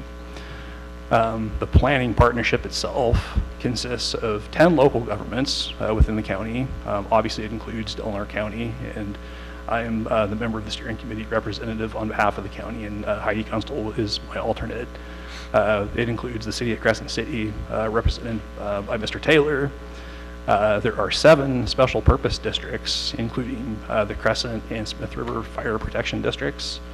There are 4 community services districts represented on the steering committee, including Big Rock, Gasky, Klamath, and Smith River, and then lastly, the Crescent City Harbor District. The partnership also includes a tribal government, which is the Elk Valley Rancheria. I should maybe indicate at this point that whenever we initiated this process, we put out a call basically to every jurisdiction that we could think of that would potentially want to participate in the plan.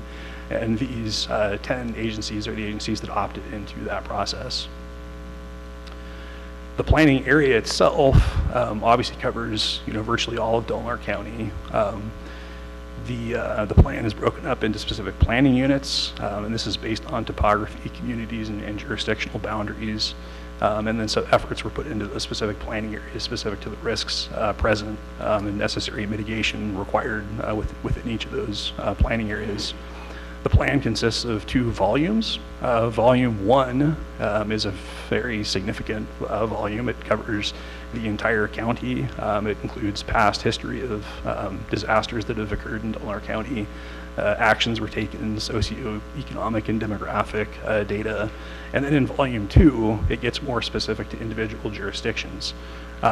Every partner that's decided to opt into this project has what's called an annex that's included within volume 2 of the draft plan.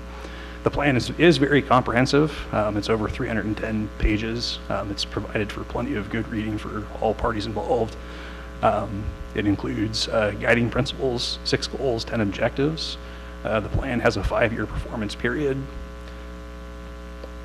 Much of the information that we don't really have the time to get into, the specific details and minutiae of the plan, is available through the county website at the web address that's posted. The triplicate was kind enough to run a PSA related to this project in Saturday's newspapers, so we do have the word going out to the public through media as well.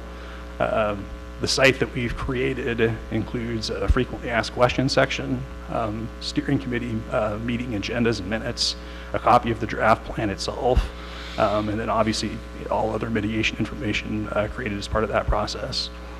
So again, through this process, we've made a very concerted effort to engage with the community.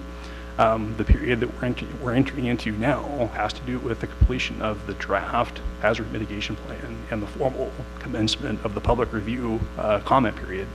The public review comment period is going to end at 5 o'clock on Tuesday, May 22nd, so we hope to have all official and formal comments received by that point for incorporation in the plan. The website that's been established includes a pretty slick means of submitting public comments. You can just do that through a web field on the website, and they can just be submitted, and we can just bring it right into the plan directly. The plan, in terms of the process for review and approval, will be submitted to California Office of Emergency Services on May 31st. Hopefully reflecting all of the comments and changes received at the close on the 22nd by that point. We expect that the review process will take about 90 days, and that the state and FEMA would be ready to review and approve the plan within that time frame. After all those processes take place, then it'll actually come back to the Board of Supervisors, as well as all the different boards of directors and commissioners for the different districts and agencies that are involved in this process for formal adoption at that point. So this isn't the final bite at the apple that the board will have at it, though there will be another presentation at the conclusion for adoption. Wanted to keep that kind of moving and quick. Hopefully I didn't gloss over anything. If there's any questions, I'm certainly available. Thank you, Randy. Questions for Randy at this time? Okay, let's go ahead and open up for public comment. Okay, we'll bring it back to the board. Randy, I know this has been a process in the works for a long period of time. Really appreciate your efforts and Cindy Henderson's efforts in getting this moving and going. I know various parts of our community service districts have taken a step ahead in the case of Big Rock, which is good. They needed to do that for several reasons specific to their water projects, but glad to see the county addressing the CSDs in our outlying areas, more importantly bringing them into the process so we could have one joint effort. So very well done. Appreciate your time. Okay, we're going to go ahead and move on with our 11:05 timed item, which is to receive a presentation on the Craig Creek Loop Trail from Joe Gillespie. Joe, you all set? We got you warmed up here.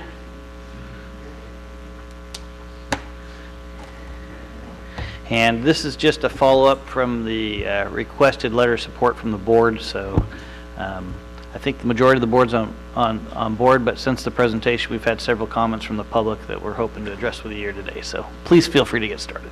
Great. Yeah, you guys heard my presentation at the Economic Summit, which was titled Our Recreation Economy, Past, Present, and Future. And so I'm here to talk a little bit about that. I'll try and keep it short, but it's hard for me to do because I get really excited about this. I'll keep you on track, Joe. Do you have, so the clicker's right in front of you. It's that little mouse. There thank you go. you. Just click it. It was really interesting to hear Angela's talk, because part of what we are planning on doing is working with our youth to get them out on bicycles and experiencing the joy of being outdoors on a bicycle, something that as adults I think we all remember experiencing, and it's something that I see a lack of in this community. And when I saw that picture in the newspaper around Christmas time of the 100 bicycles being donated, and as a school teacher for 32 years who asked their kids, what did you do outdoors, over the weekend, I can tell you that not many of them are getting out and recreating. And a lot of it is because their parents don't allow them to, even to ride their bikes along the beach. So, all right. Right click. Oh, right click. Thank you. Or left. Try left or Maybe right. I'm holding this. No. Try the left or the right. Scroll. There you go. There we go. Okay, I am going to skip through some of this stuff about our recreation economy. You can see this online nationwide. It's a multi-billion-dollar aspect of our community. People all over this nation are riding mountain bikes, And some people have said it's the new golf. What they mean by that is what's being built all over our nation are mountain bike trails. And people are traveling to those mountain bike trails with their families to ride them. These kids were from Canada down to Utah to ride in sanctioned mountain bike races. And by the way, high schools are forming mountain bike teams. Arcata has a mountain bike team. There are mountain bike teams over in the Rogue Valley. This is some economic data about a town named Oak Ridge, Oregon, that was a timber town. When timber dried up and the last mill closed, they had to reinvent themselves. One of the main things that Oak Ridge landed on was mountain biking and attracting tourists to come and ride mountain bikes. It's a $2.3 to $4.9 million industry in Oak Ridge, Oregon at this time. Regionally, there are mountain bike and trail alliances forming all around us. We have the Redwood Coast Mountain Bike Association in Humboldt County. To our south, we have the Redding Trail Alliance in Redding, California, the Trinity Trail Alliance in Weaverville, and here in Del Norte, but mostly up the coast in Oregon, the Wild Rivers Coast Mountain Bike Association. All of these organizations are advocating for and building bike parks and trails. And for this reason, I have formed a trail alliance here in Del Norte County that we are calling the Del Norte Trail Alliance. And we are a mountain bike hiking organization, primarily. We're not all mountain bikers. A little bit of history. I was on, along with Chris, the Resource Advisory Committee to the Forest Service for 14 years. Towards the end of that tenure, developed wrote a grant, developed a trail study that designed 5 new mountain bike trails on our national forests. One of those is the Craigs Creek Loop Trail. I chose this myself to bring forward as the first trail to be constructed, and presented that to the Smith River Collaborative, which Jerry Hemmingson helped establish and helps lead. And our collaborative said, yes, this is a good project. Let's move forward with it, start raising money. So I started a GoFundMe to raise money for this project and for the Trail Alliance. And we are attempting to build this new trail. It's going to be a heavy lift, let me tell you. Let's see here, I gotta scroll. This map shows the 5 areas in the trail study. One is up near Elk Camp Ridge, includes the Elk Camp Ridge Trail, which is an existing motorcycle trail, hiking trail, equestrian trail, multi-use. One is in Big Flat, above the Big Flat campground along Hurdy-Gurdy Creek. Another is up Rattlesnake Ridge. You have the Craigs Creek Trail near the Forks boat launch facility, and the Myrtle Creek Trail. This map, I should have moved to this sooner, sorry. This shows those 5 areas once again, and the green lines are existing routes that are available for mountain biking. The Craigs Creek Loop Trail looks like this. It involves utilizing the existing Craigs Creek Trail, which goes 3.5 miles from Second Bridge up to Craigs Creek and down to the Smith River. It also utilizes the old stage road that not too many people even know about that goes up the Middle Fork It used to go all the way to Gasky. It currently goes to near the Chevy Rock Quarry. What we propose with this trail is to connect those two trails with what would create a loop, and also create a northwest-oriented connection to French Hill Road. This would allow for some fantastic mountain biking, hiking, and equestrian use. Even if you did not want to ride up that hill, you could make it a little easier by dropping in off of French Hill on your horse, on your feet, or on a bicycle, and have a fabulous time out there gaining views. You can see perhaps that the trail goes along the crest of a ridge there that it would allow a view looking down at Hyuchi, down the main fork of the Smith, looking up the South Fork, or up the Middle Fork. So I think it would be a fantastic view, or a view for all users, and a great experience. Another aspect of our group's vision is to build a bike park in Crescent City. On the screen, you see the Caldwell Junior Bike Park, which is in Redding, California. This is a fantastic little park.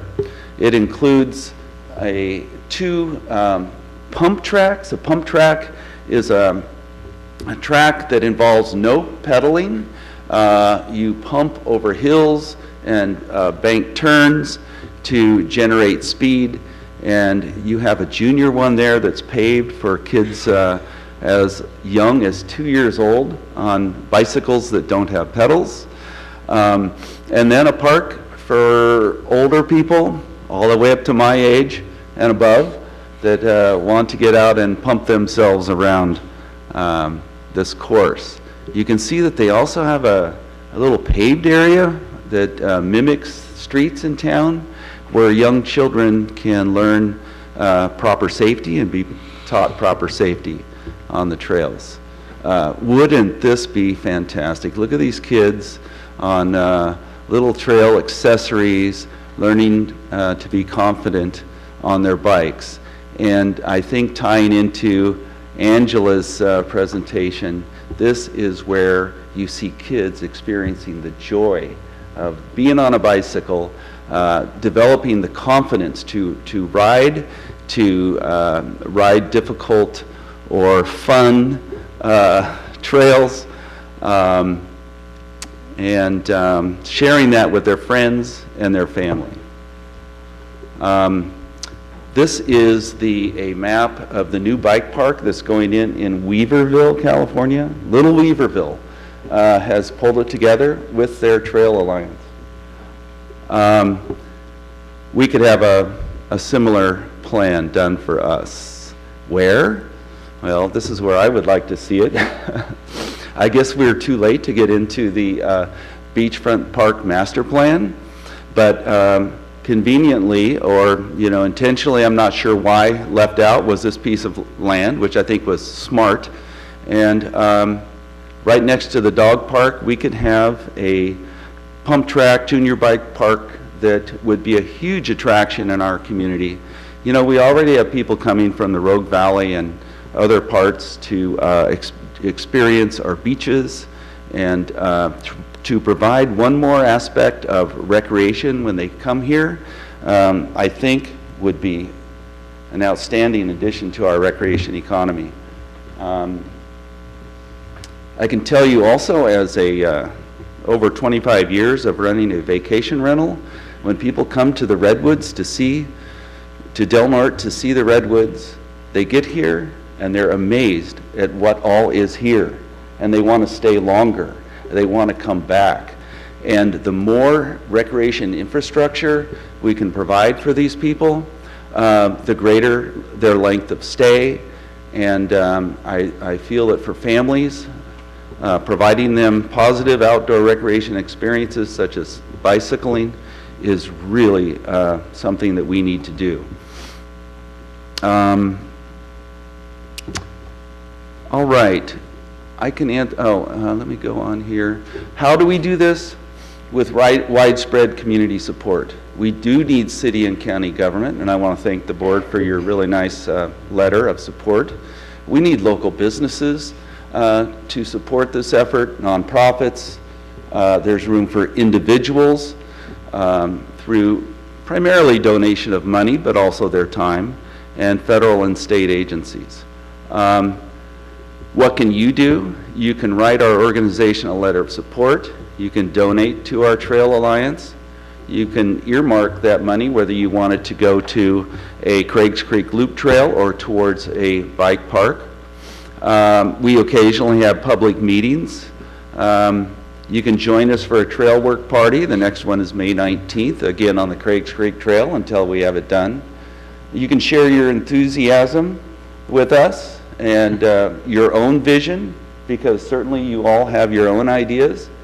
And here's just a few pictures of some of us out on the trail. This is our Trail Alliance here on the Craigs Creek Trail. I'll mention two other things. This is out with some other groups last summer. There is a little picture of me holding a crosscut saw.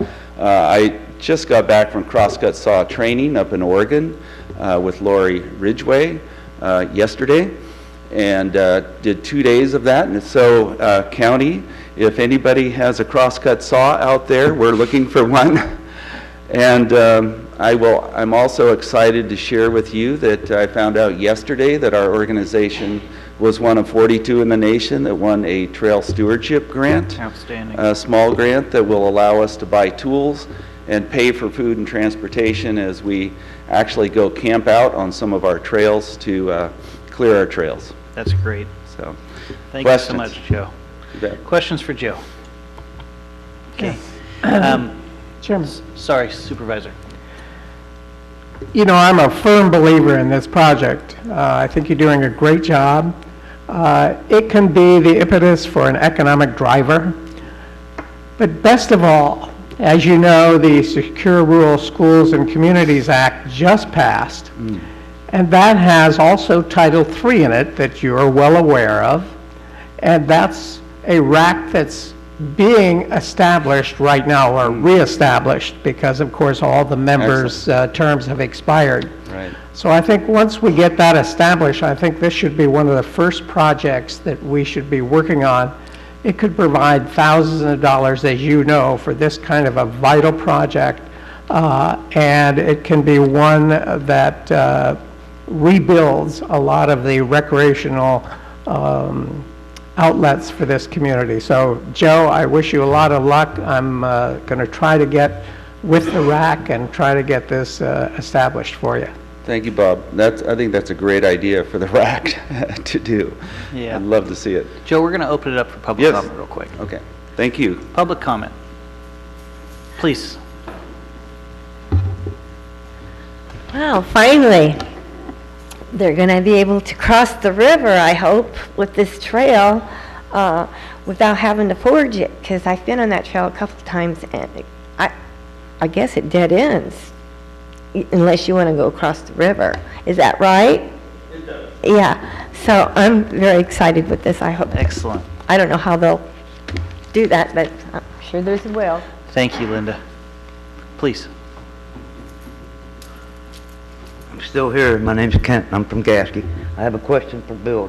Towards us. Yes. Okay, thank you. My question for Bill is, he mentioned the Rattlesnake Trail. Now, I'm all for all kinds of bike paths and trails to be built in this county for us to enjoy. Some of us drinking more beer than we need to, and we got a beer gut that we probably need to exercise off. That's cool. I understand that. My question for the Rattlesnake Trail for Bill is, do we talk a Forest Service representative personnel, even though he doesn't want to get on a bike and ride 20 miles, do we get somebody like that? Do we get somebody like Eric Apperson or this other sheriff that's sitting here today that be able to volunteer themselves because they too want to get exercise to get rid of the gut they got, and have somebody there on that trail that's got a registered gun on them, so they can escort that people, just like a horse riding trail. There's a guide, and he carries a gun, just in case there are rattlesnakes, and he has to shoot one of them instead of having to light somebody out of the canyon. I feel like that probably would be helpful on a Pacific Trail that has a name as Rattlesnake Trail, because it wouldn't have gotten that name if it didn't have rattlesnakes. Right. So, you know, to protect the bicyclist, I think a guy with one guy don't have to be the whole crew, because then you got a posse full of guns. But if you got one guy with got one gun, he'd be the one to shoot the rattlesnakes when they show up. Nobody would get bit. Nobody would have to fly out on light to get taken care of. Right. That's my only concern. Thank you, Kent. Other public comment? Okay, we'll go ahead and bring it back to the board. I just want to reflect back, Joe, real quick on Supervisor Berkowitz's comment. He's 100% right. With Title III coming back down, and I'm sure we'll have a board appointment to the RAC when it is formed.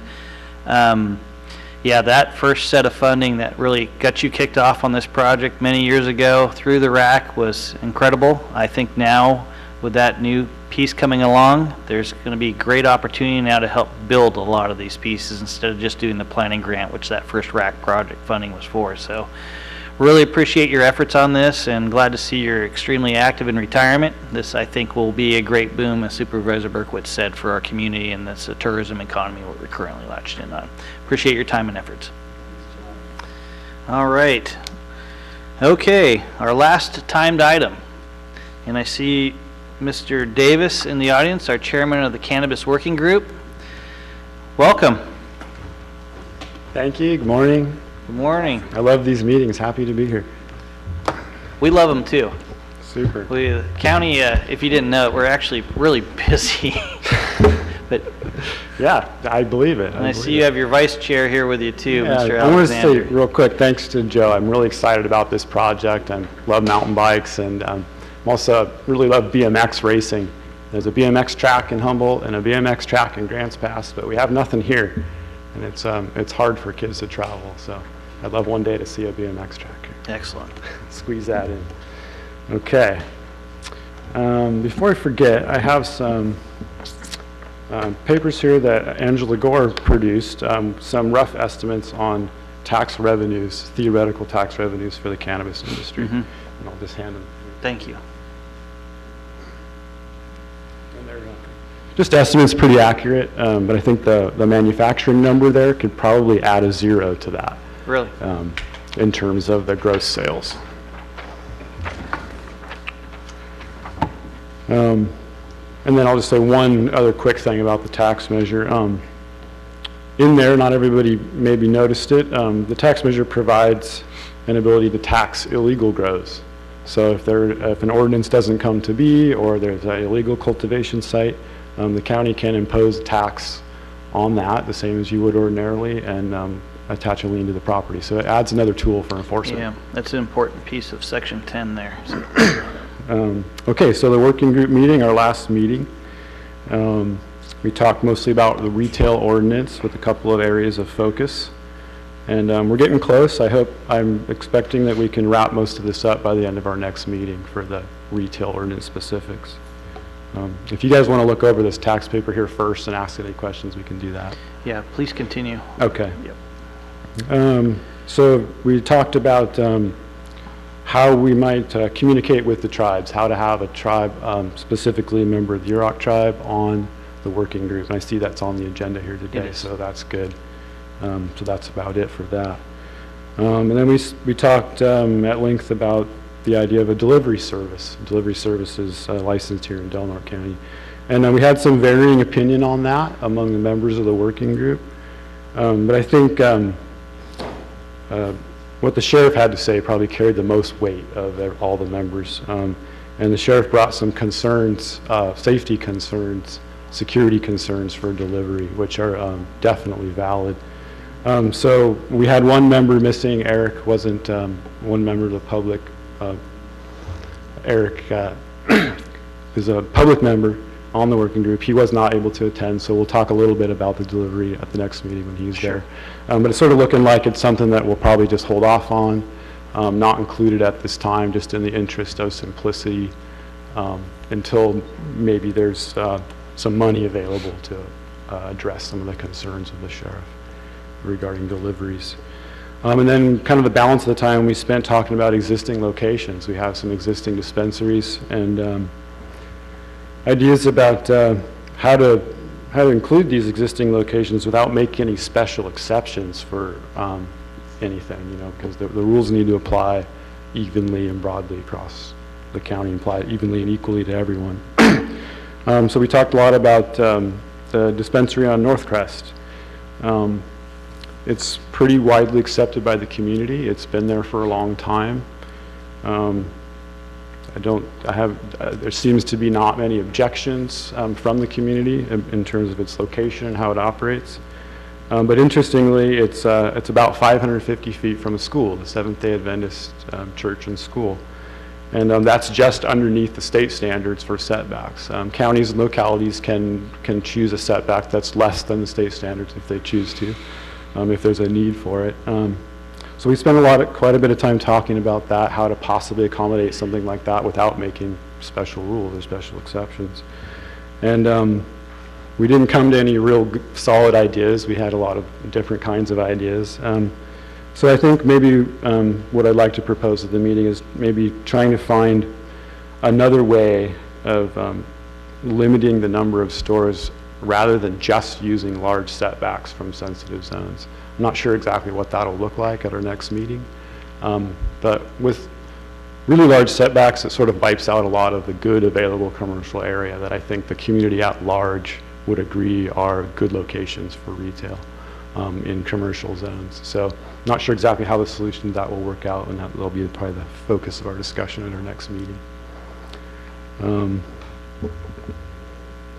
That's kind of it. That kind of pretty much covers it for the meeting. And at our next meeting, hopefully we'll be able to wrap up retail and maybe start getting into other subjects, manufacturing and processing, which would be kind of in-town commercial type operations, and then maybe at a near meeting starting to talk about cultivation. Great. And yeah, so that's about it for that. And then just one last thing. I spoke with Vice Chair Blake Alexander about him taking over as chair. I'm chair now. And we thought it might be a good change. It could bring a little more balance to the group. And as we move forward in future meetings, we'll be getting into cultivation. I intend to apply for a cultivation permit, so I could have a little bit of a conflict of interest there. It might be easier for me to sit on this side instead of in the center. So understood. Something we'll talk about at our next meeting also. Okay. That's about it. Thanks. Questions for Jesse? Jesse, the retail store on Northcrest, how long has it been there? How many years? I'm not positive. I don't know. I would maybe 10 years. I think the operator is here. 9 years. Thank you. Thank you. Supervisor Berkowitz. Jesse, you talked about achieving a balance on this group. Can you expand upon that a little bit more? What do you mean by that? Well, Blake and I have come at this project from a different perspective originally. I think now we've sort of agree that we want a similar outcome, even though we came at it from different directions. But we definitely advocate for a different group when we have our own independent biases that are different. So I think that simply by switching things up allows for a little more diversity, maybe as simple as that. I'd like to see if, Blake, can you weigh in on that a little bit and tell us about where you're coming from on the perspective? Thank you, Jesse. That was the official changing of the guard right there. Sure.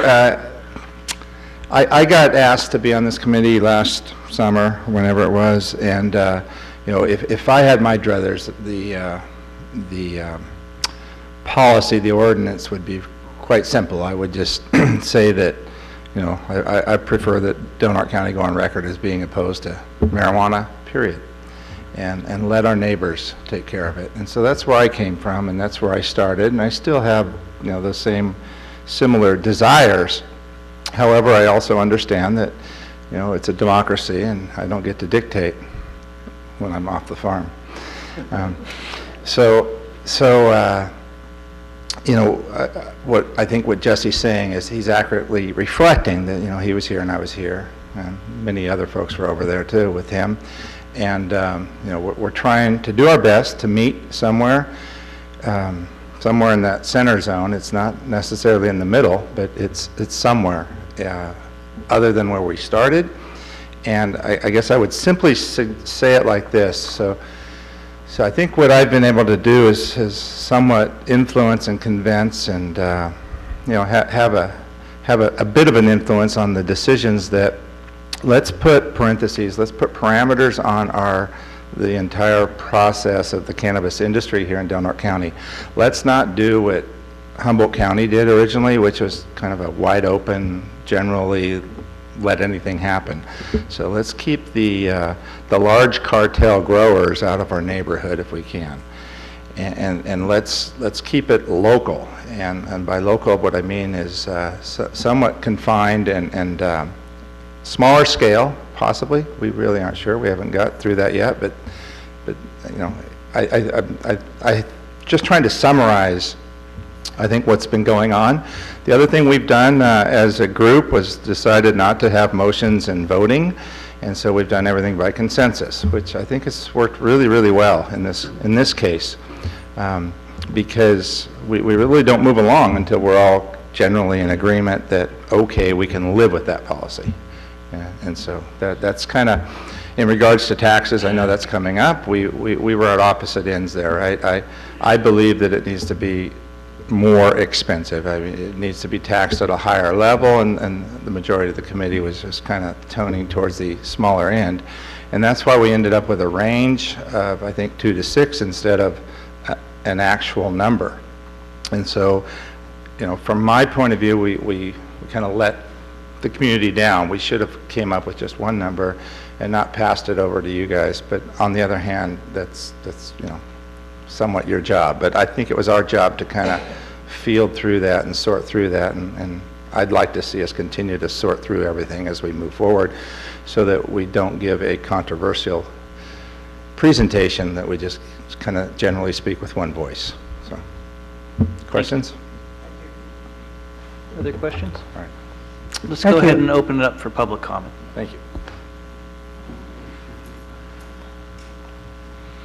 Don't leave. My name's Kent, and I'm still from Gasky. Hi, Kent from Gasky. On the topic of the cannabis, I'm not going to be repeating myself, sound like a broken record on how I feel about it, but I do want to say that this man here pointed out a very important factor, that we need to keep it local. Peter the pothead that has a wife and 5 kids can't make it on the job that he's got, that he had to go and grow on the side in order to make money so he can provide for his family. Up until it was legal, he had to watch his back constantly. Now that it's legal, have Peter the pothead with 18,000 plants in his backyard, or just one, it doesn't matter. Have him support the pot clubs and not have R.J. Reynolds and Philip Morse and the corporations control the cannabis with their packs of joints that they're selling in cigarette machines, like, you know, cigarettes are sold. Let it be for Peter the pothead to be able to make a living, because if you make it only for corporations to be the growers of America, then that family of 5 is going to be coming to you for GA, food stamps, and being a welfare case, and you're going to have to support that family because you just took his whole livelihood away from him. Thank you want Ken. a rainbow world, let's make it happen. Thank you, Ken. Ms. Sutter. Good afternoon. We just turned 12. Thank you. Linda Sutter, 5th District. I submitted an initiative in regards to the cannabis with 948 signatures that are currently getting verified now. One of the important things in my perspective, oh, sorry, is that no more than 4 stores are placed in the county, and they need to be a quarter-mile away from any church, school, public park, or licensed daycare. That's to kind of keep it out of sight, out of mind for those that do not like the idea of our marijuana ordinances. And so when I hear the Cannabis Working Group talk about, I understand that the Redwood Collective is 550 feet from a school and a church, which are combined. And I respect the fact that it's been, you know, that there's been no problems or issues with that. But when you do make a ordinance with it only 550 feet away, that's not going to play with everyone here in the county. That's not going to satisfy the people that don't want it in the county at all. You got to kind of work with that. And if we make exceptions, I think Mr. Blair had made a statement that, you know, I don't know if it's defensible for them to grandfather somebody in. I'm not sure that's on my reel. But I hope that when they start coming up with the retail stuff, that this, it needs to be at least 1,320 feet away from schools, churches, parks, and licensed daycare. Thank you. Thanks for your comments. Public comment.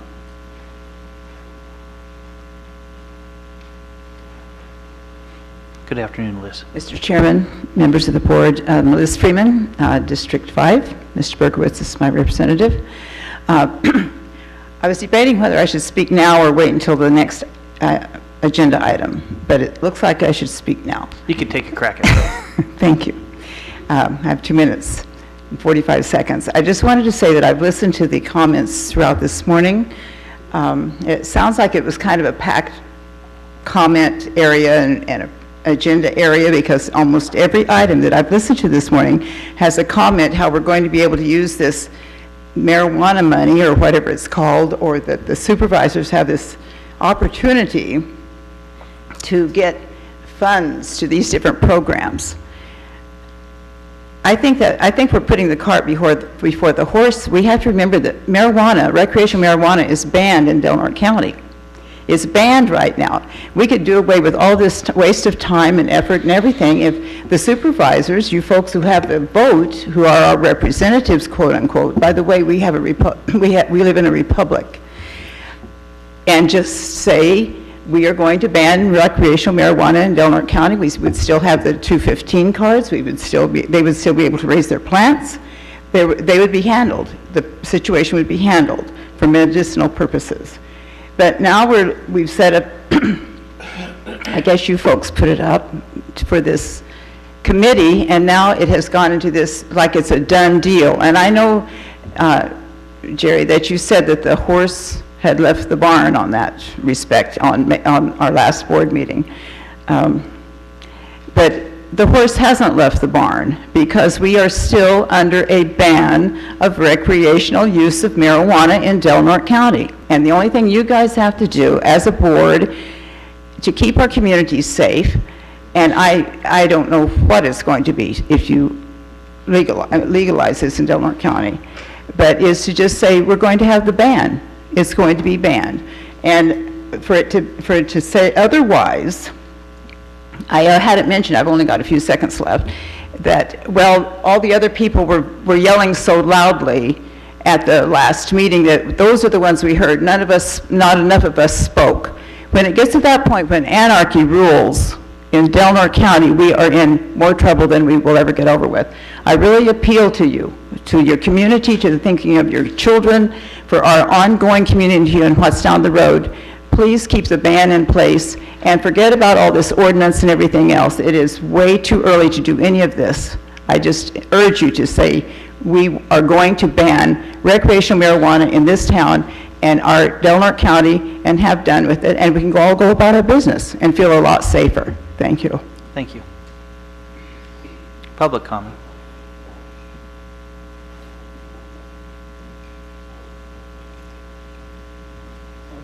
Paulette Enum with the county. I pretty much agree with what Liz has said, and I'd like to point out, we had a lot of great presentations this morning, and every one of them, having the recreational marijuana is totally incompatible with. You know, we need a community that is family-friendly. We need more economic development. We've had issues in the past where a business would come in and have a hard enough time finding people who would pass the drug tests. You know, the homeless, and everything, it comes back to the drug use. And this, having the recreational marijuana, it doesn't help that situation at all. It just makes it worse. So I'd ask you to keep the ban in place, you know, while we work to clean up our community and grow our economy. It'll all come together if you could just hang in there. Anyway, thank you. Thank you, Paulette. Public comment.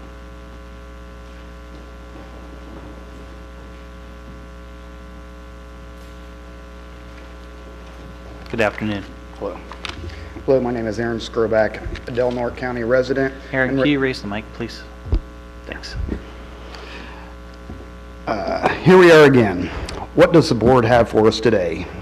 Personal 6-plant cultivation, recreational retail stores, commercial cultivation, manufacturing, anything, anyone? No, we're getting a tax. Maybe. A tax on cannabis, yet no ordinance to allow its sale. Now, let's go to the numbers. It's been 546 days since Prop 64 was passed on November 8th, 2016. Plenty of time to come up with something, anything. It's April 8th now, 127 days since the start of the new year when recreational sales began. But not for Del Norte. No, we've got 2 bans and meaningless intentions. Speaking of intentions, let's remind everyone again, and I'm quoting here, it is the intention of the Board of Supervisors that this prohibition will be repealed and comprehensive regulations will be enacted by December 12th, 2018. The board has 218 days to honor those intentions.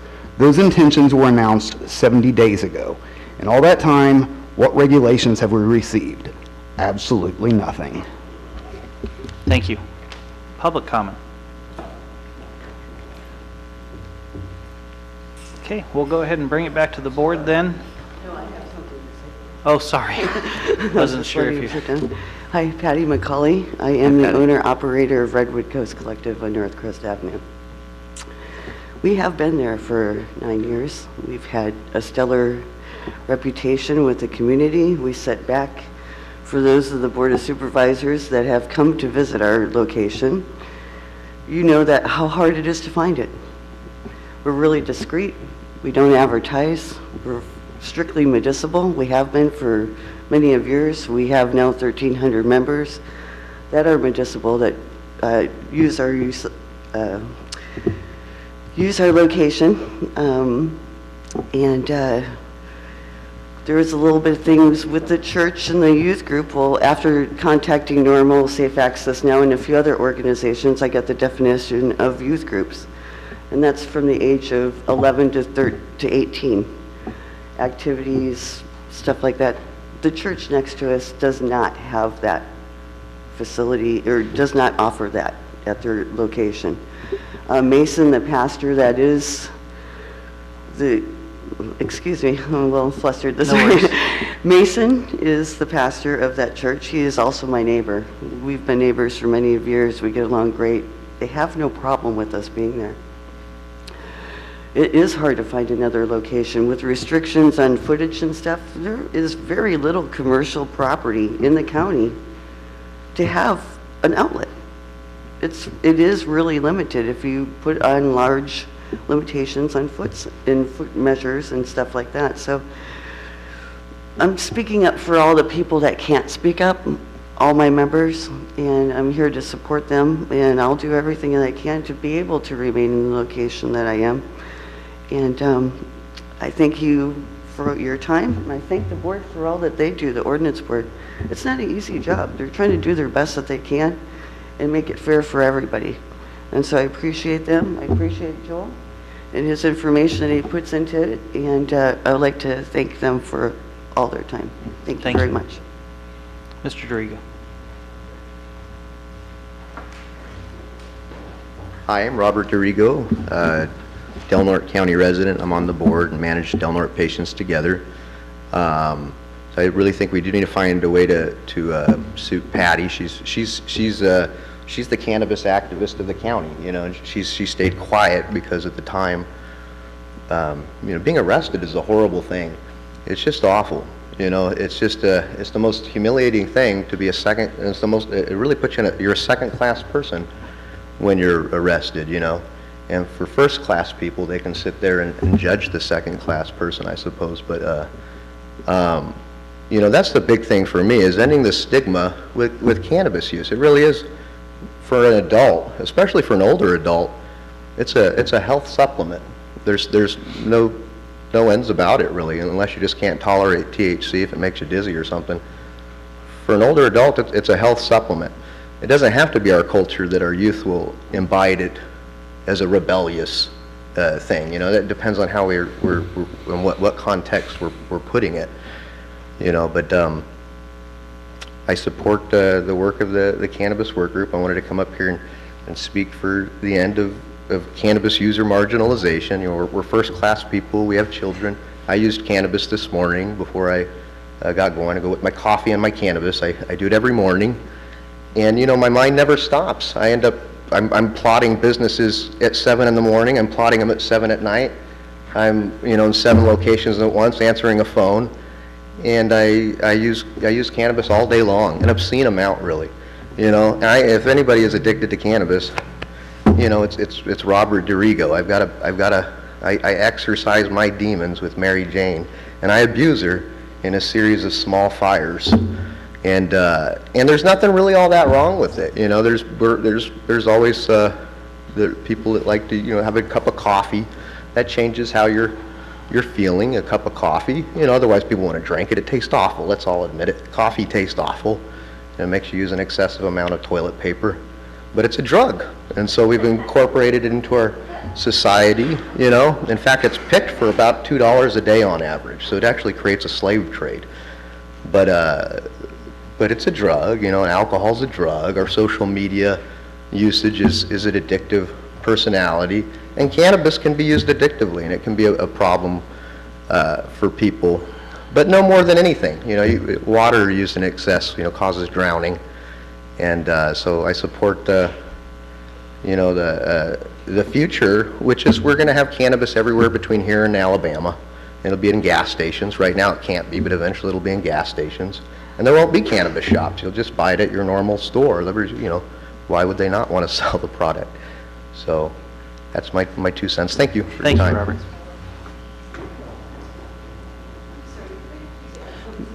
Robert. Not at this time. Thank you. Appreciate your time. There'll be another agenda item on this topic. Hi, my name is Sandra Henschliff. I'm a local author and business owner. So I just wanted to say that I support what the working group is doing, and I support their local artisan approach. As opposed to big growers coming in. I like the idea of this being a very local business. Also, I want to point out that I think that recreational cannabis has some benefit for medical users. Under recreational laws, you can actually share cannabis. That's something under medical laws. If you were to share with someone, you'd have to make sure they have all their medical paperwork. Under recreational laws, if someone's over 21, I can make them a lotion or a salve, and I can just give that to them. And I don't have to worry that they have their paperwork. You know, I don't have to check paperwork. I just have to make sure that they're over 21 if I'm giving them something. So recreational is not just recreational, it also benefits medicinal. It also benefits people like that. So Thank you. That's all I wanted to say. Thank you. You're welcome. Okay, any further public comment? Okay, we'll go ahead and bring it back to the board. Comments from the board at this time on the working group? Okay, I'm going to take up one last item before we break here real quick for the restrooms. I want to take up the budget transfers real quick. I know our folks from Smith River have been waiting for these items, 27, 28, and 29.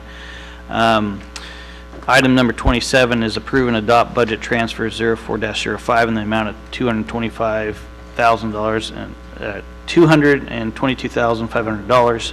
Approve and adopt budget transfer item 0406 in the amount of $276,875.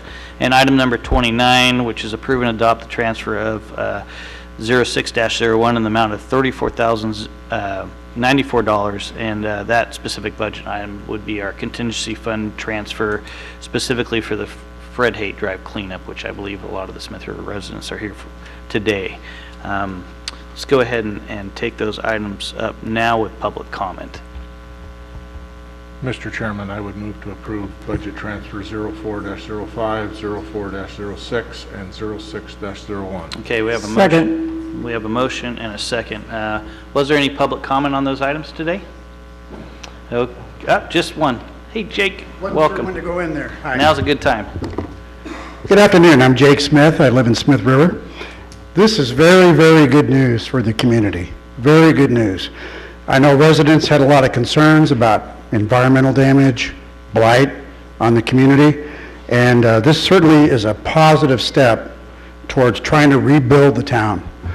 I also want to go ahead and state that I admire and applaud Vonda Reichland's effort to rebuild Altos in that community. That is going to be a good cornerstone in trying to get that community back again. So that is a definite plus. So I urge the board to approve this. I think it's a very, very good move. And then beyond that, I hope the board can look at investigating ways to prevent these things from happening in the future. Either looking at distressed properties that we have, because we have several, and we've had a lot of fires on these properties, and it costs money to clean it up.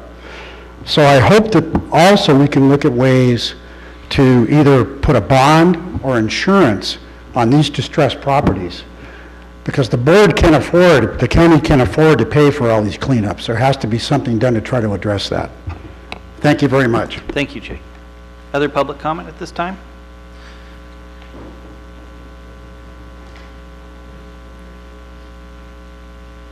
Good afternoon, Joni. Joni Forst, Smith River, California, 95567.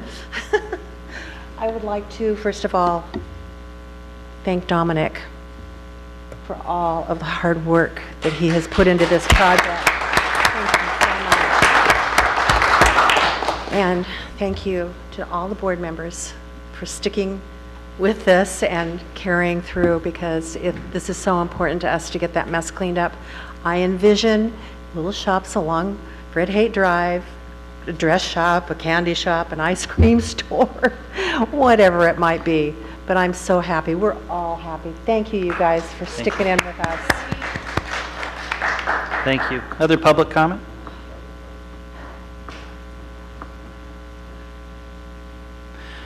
Good afternoon. Good afternoon. Colleen Luttrell, Smith River. What she said, and thank you to all of the county employees that were involved in this. We appreciate it more than you know. And that man has gotten more done since he's been on the job than the previous person did in 30 years. We have got ourselves a stellar employee that cares, calls back when you leave a message. Thank you, Dominic, for everything you do. We appreciate it. Thank you. Hey, other public comment? Okay, we'll go ahead and bring this back to the board. Kylie, can you please poll the vote? Supervisor Cowan? Yes. Supervisor Berkowitz? Yes. Supervisor Hemmington? Yes. Chair Howard? Yes. So,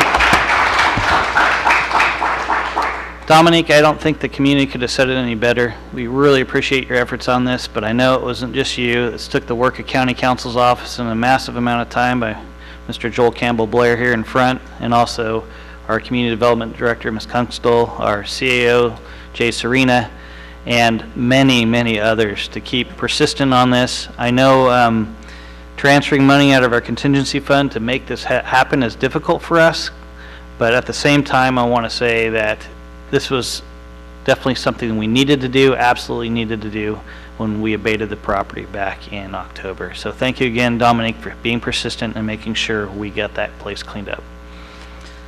All right, at this point in time, we're going to take a quick recess for a bathroom break. We'll reconvene at 12:30 on item number 26. Thank you.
with Supervisor Cowan, and I know I said we were going to move on to item number 26, but we had an item on our consent agenda that Supervisor Berkowitz had pulled, which was item number 9, approve and authorize the chair to sign an agreement between the County of Del Norte and Area 1 Agency on Aging to provide an area service planning related to services and support for elderly Americans in Del Norte County as requested by the County Administrative Officer. Maggie, thanks for sticking around. I didn't know you had to get back for meetings today, but we're going to go ahead and take this item up now, so you could scoot over. No, if you could just wait. Sure. Supervisor Berkowitz. Thank you, Chairman Howard.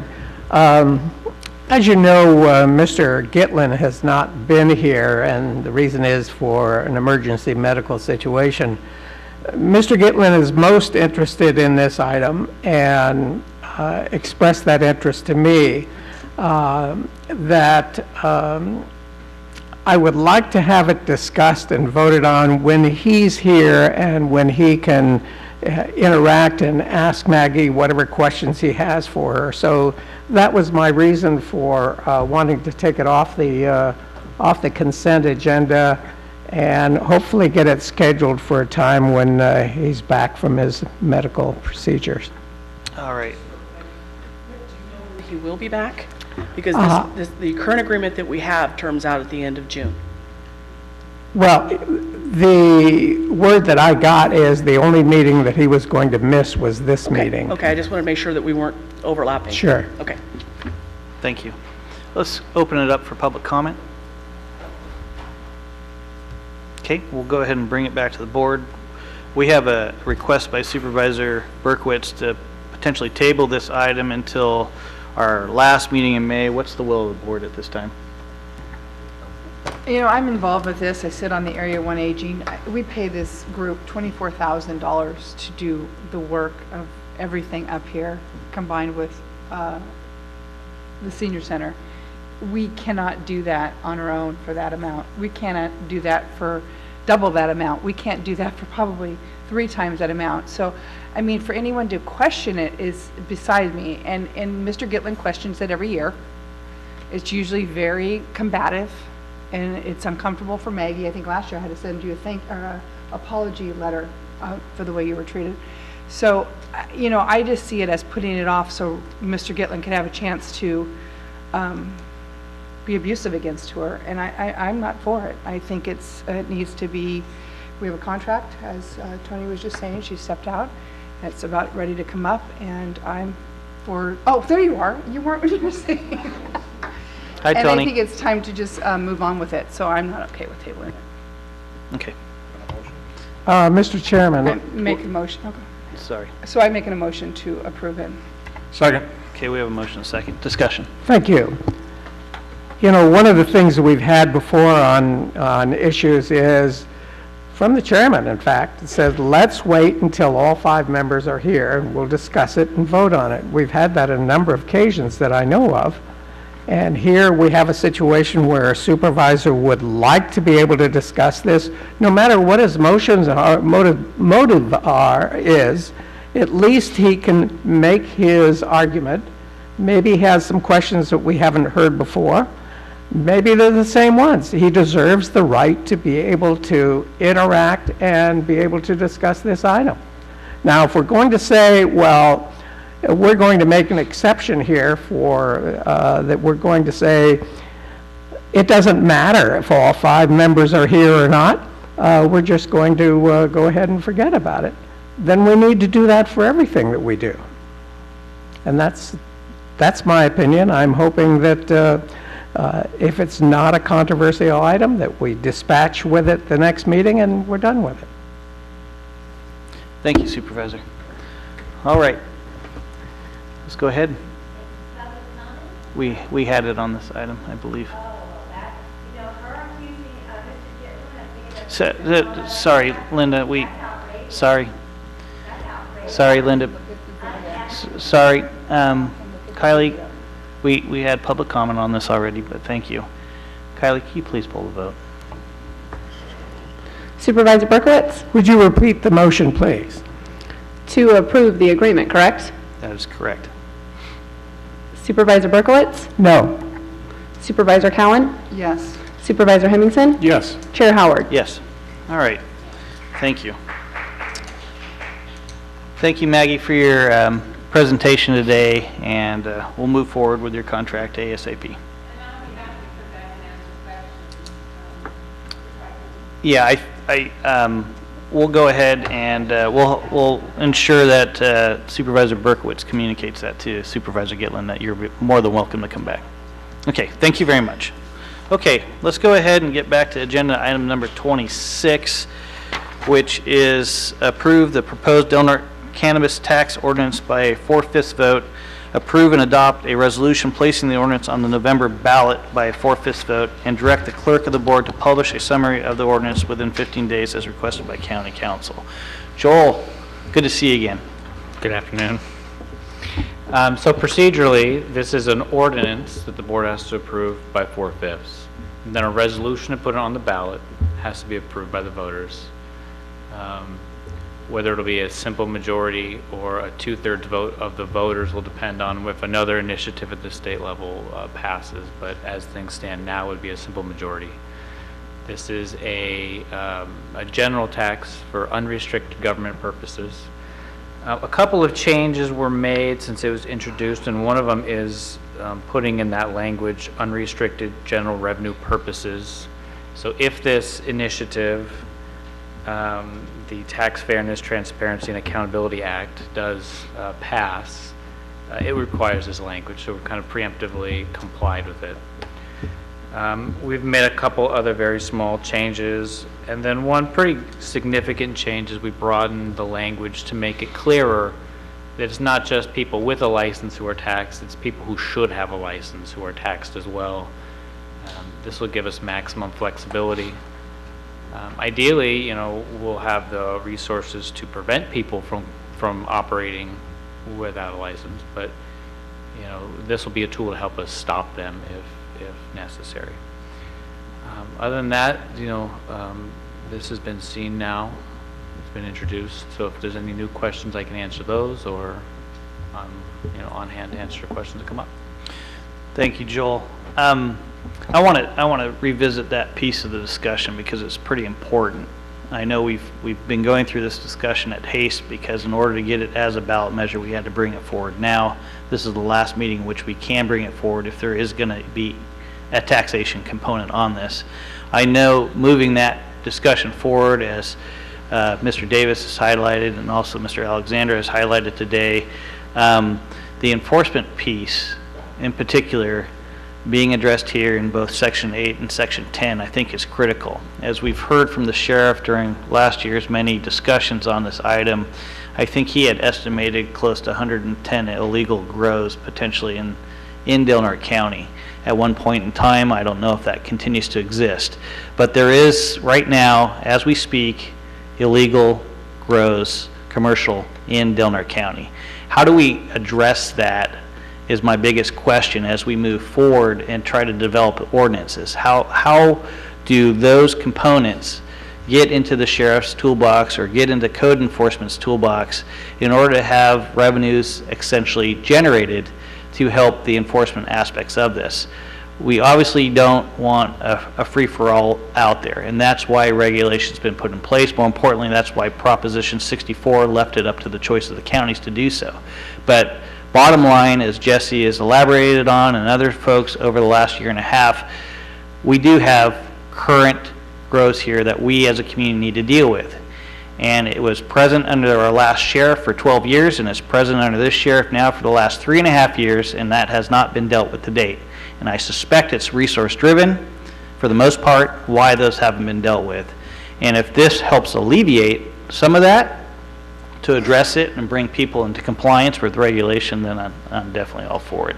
Well, hopefully that is what happens. You mentioned the sheriff and code enforcement. This isn't going to give them new tools. This is going to give the tax collector a tool as well. So there's really kind of 3 avenues, 3 agencies that have some stake in and some ability to enforce. This one might be the easiest. The tax collector doesn't have to go out there and look at the property and prove it's a nuisance or prove it's a crime. It's pretty straightforward. Are they paying taxes or not? And so, you know, it's kind of like TOT. You send a letter. If they can't prove what nights they've they've let the room, you just slap them and assume full occupancy. We would do the same. What kind of permit would they need if they were permitted? Is it going to be the biggest permit or whatever, and then we tax that square footage? The authority that we were given specifically under well, it wasn't Prop 64, but under the new bills, it's for tax the license. So one of the things that we added in here is the the county fallback authority, the 7284, to give us a little broader authority, not just the license itself, but the activity. And so between that and the expanded language and who should have a license, I think that we should have some pretty good tools to pursue this. Supervisor Hemmingson. So Joel, let me understand this. Whether we allow cannabis grows or not, cultivation or not, whether we have an ordinance to allow that or not, we could still tax? Yeah, I think so. Good. That's an untested legal theory. If we have prohibited completely and people are still doing it, I think the language of this ordinance gives us that power, and then we'd have to fight about it. But yeah, in theory. Okay. So, that's a pretty strong tool. Yeah. That's how they brought down Al Capone. That's huge. Yeah. Yep. Other comments from supervisors at this time? Joel, we're going to go ahead and open it for public comment. Thank you.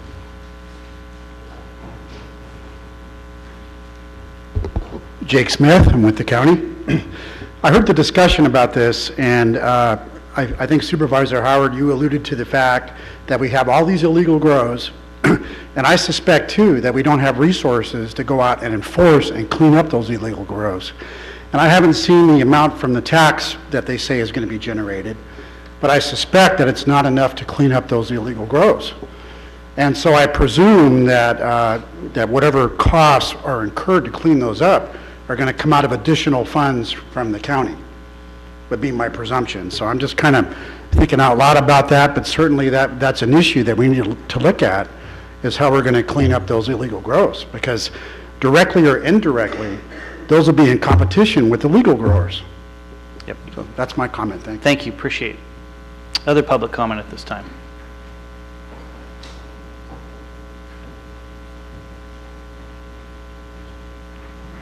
I find this really interesting. Liz Freeman, District 5.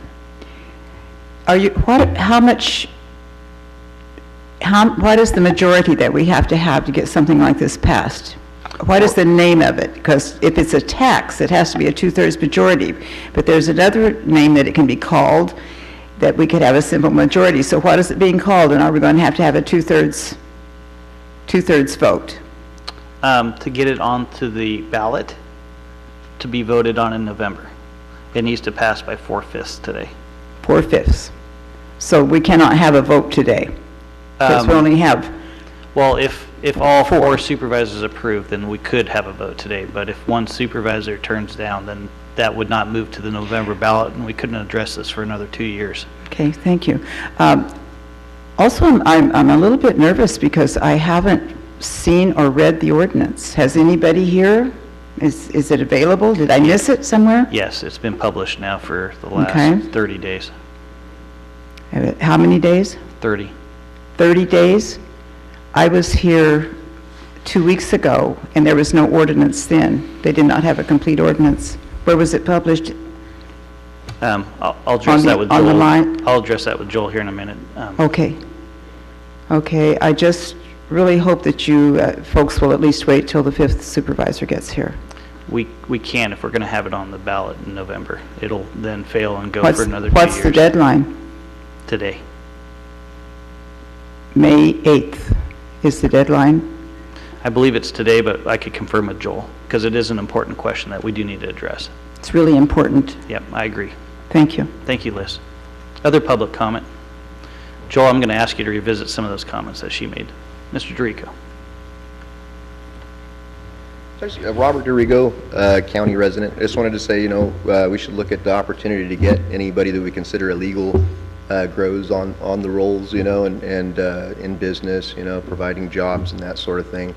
I think there might be some confusion as to, I think you know, we might be considering everything an illegal grow right now, which really isn't true, you know, as we have collectives, and that's how the whole industry's operated until now. So, you know, and I wanted to bring up the economics. I do it all the time, but, you know, the crabbing industry, I think locally is something like $10 million. It's $175 million for Oregon, Washington, and California, and that relies upon a big portion of the world, really, to consume Dungeness crab, you know.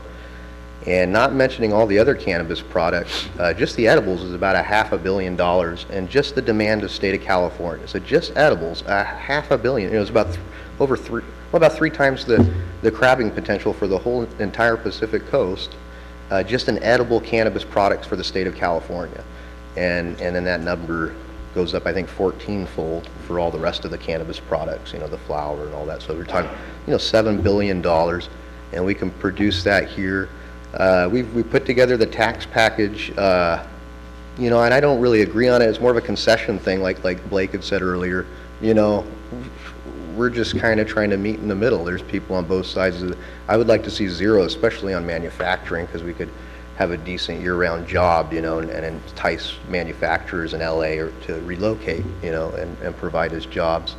But I think that by passing this today, you know, it shows the working group that you will, you know, pass the recommendations, and it shows us progress and incentive to keep moving forward on this. Thank you. Thank you, Robert. Appreciate your time. Other public comment? Okay, we'll go ahead and bring it back to the board. Joel, can you please approach the dais? I'd like to address some of Liz's points and questions. Yeah, so this was posted along with the agenda for the meeting 2 weeks ago, 3 weeks ago, whenever it was.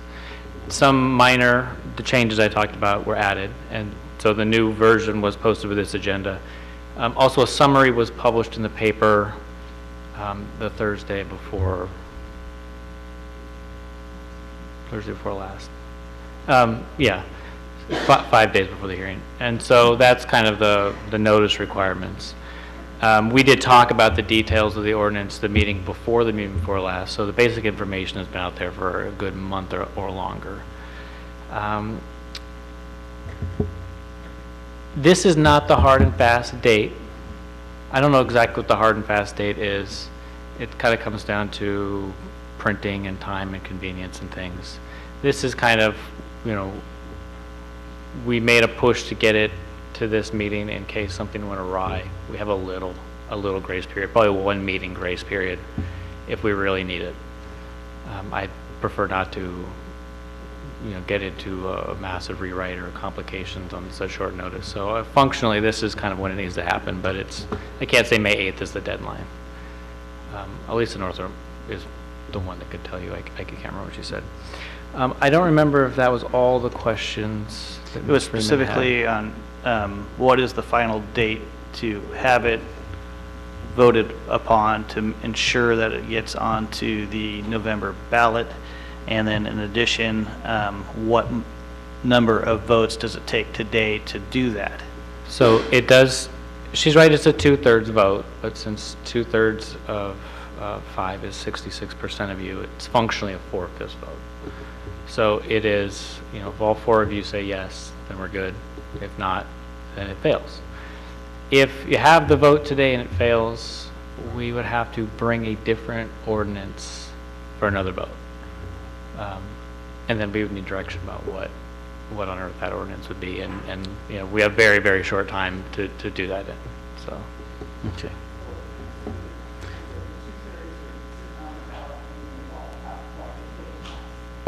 That issue, as the law stands now, would be a simple majority. Okay, sorry, Liz, I misunderstood you. Okay. If it's a general tax, it's a simple majority. If it's a special tax, it's 2/3. If the Tax Fairness, Transparency, and Accountability Act passes, it will be a 2/3 for all taxes. Okay. So, Joel, if it didn't pass today, the board could always call a special meeting, correct? No, it has to be at a regularly scheduled. Regular meeting? Okay. Yeah, meeting. Okay, Thank you, Joel. Other questions for Joel at this time?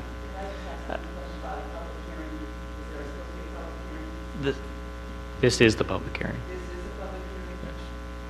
Thank you. All right. Thank you. Questions from the board? Further discussion? Did I close public comment? No.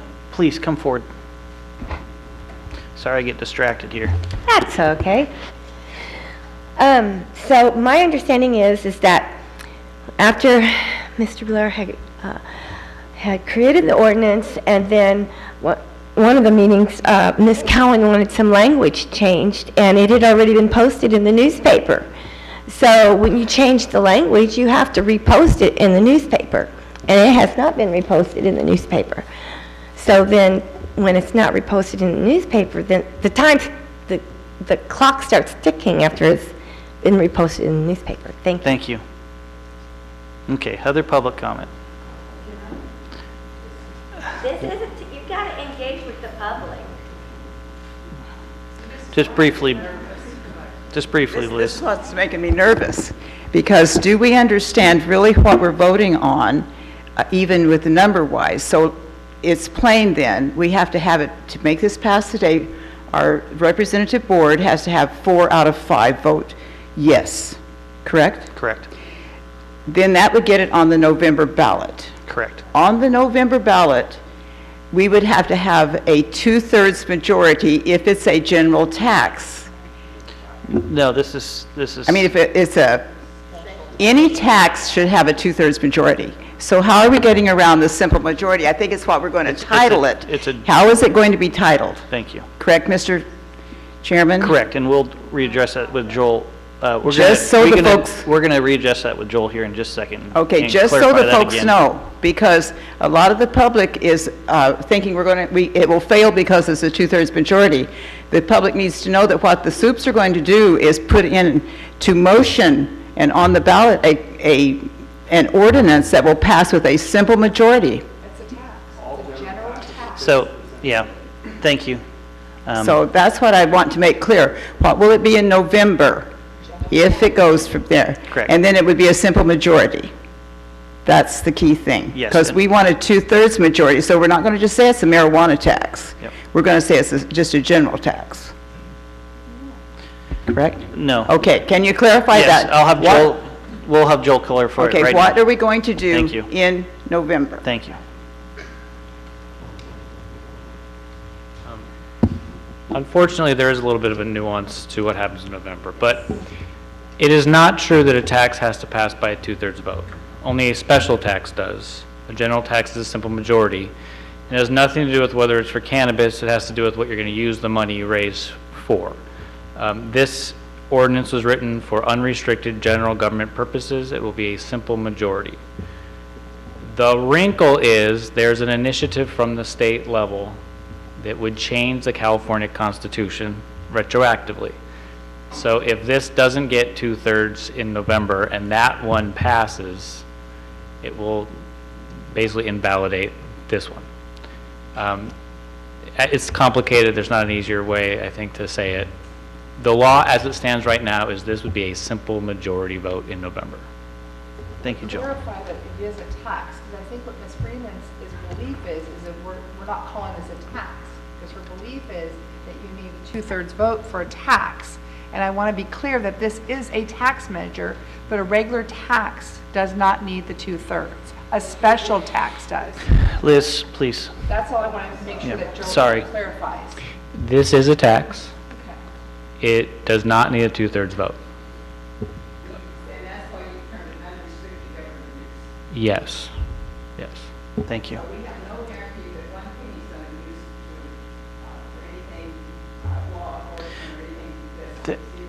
Thank you, Liz. Thank you. Thank you. Thank you, everybody. We're getting a little out of control here. I appreciate it. Sorry, Liz, I let you get... Okay. Thank you, Joel. Appreciate it. I think we've cleared that piece of it up. Any other public comment before I close public comment on this item? Okay. Let's bring it back to the board and get this wrapped up right now. And I'm just going to suggest that the mechanisms that have been outlined in this resolution, more specifically in Section 8 and Section 10, really help give us some tools. Even if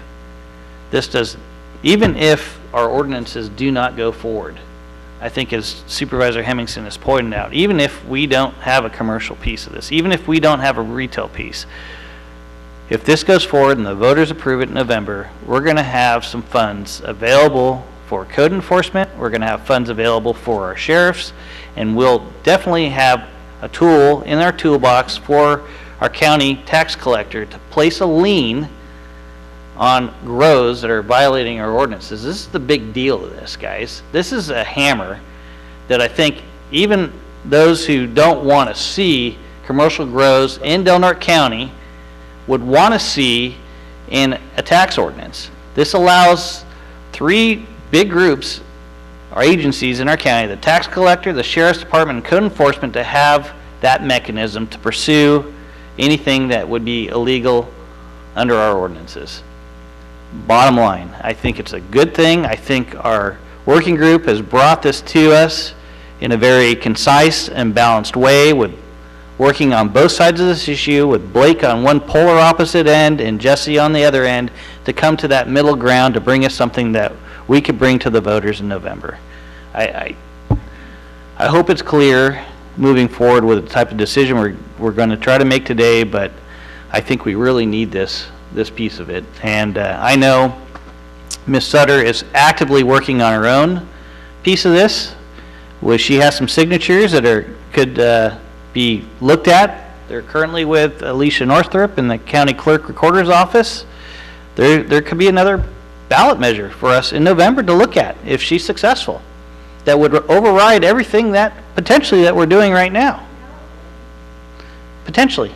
So just to say that we have some decisions to make here. They're tough decisions because we still have a good majority of Del Norte County that still doesn't want to see some aspect of this going on. And that's the balanced approach that we've tried to done. And as Jesse has continually reminded me of the 58 counties addressing this issue in the state of California, Del Norte County has created a working group to address this proactively in an open and transparent fashion, to be very deliberate in how we roll forward.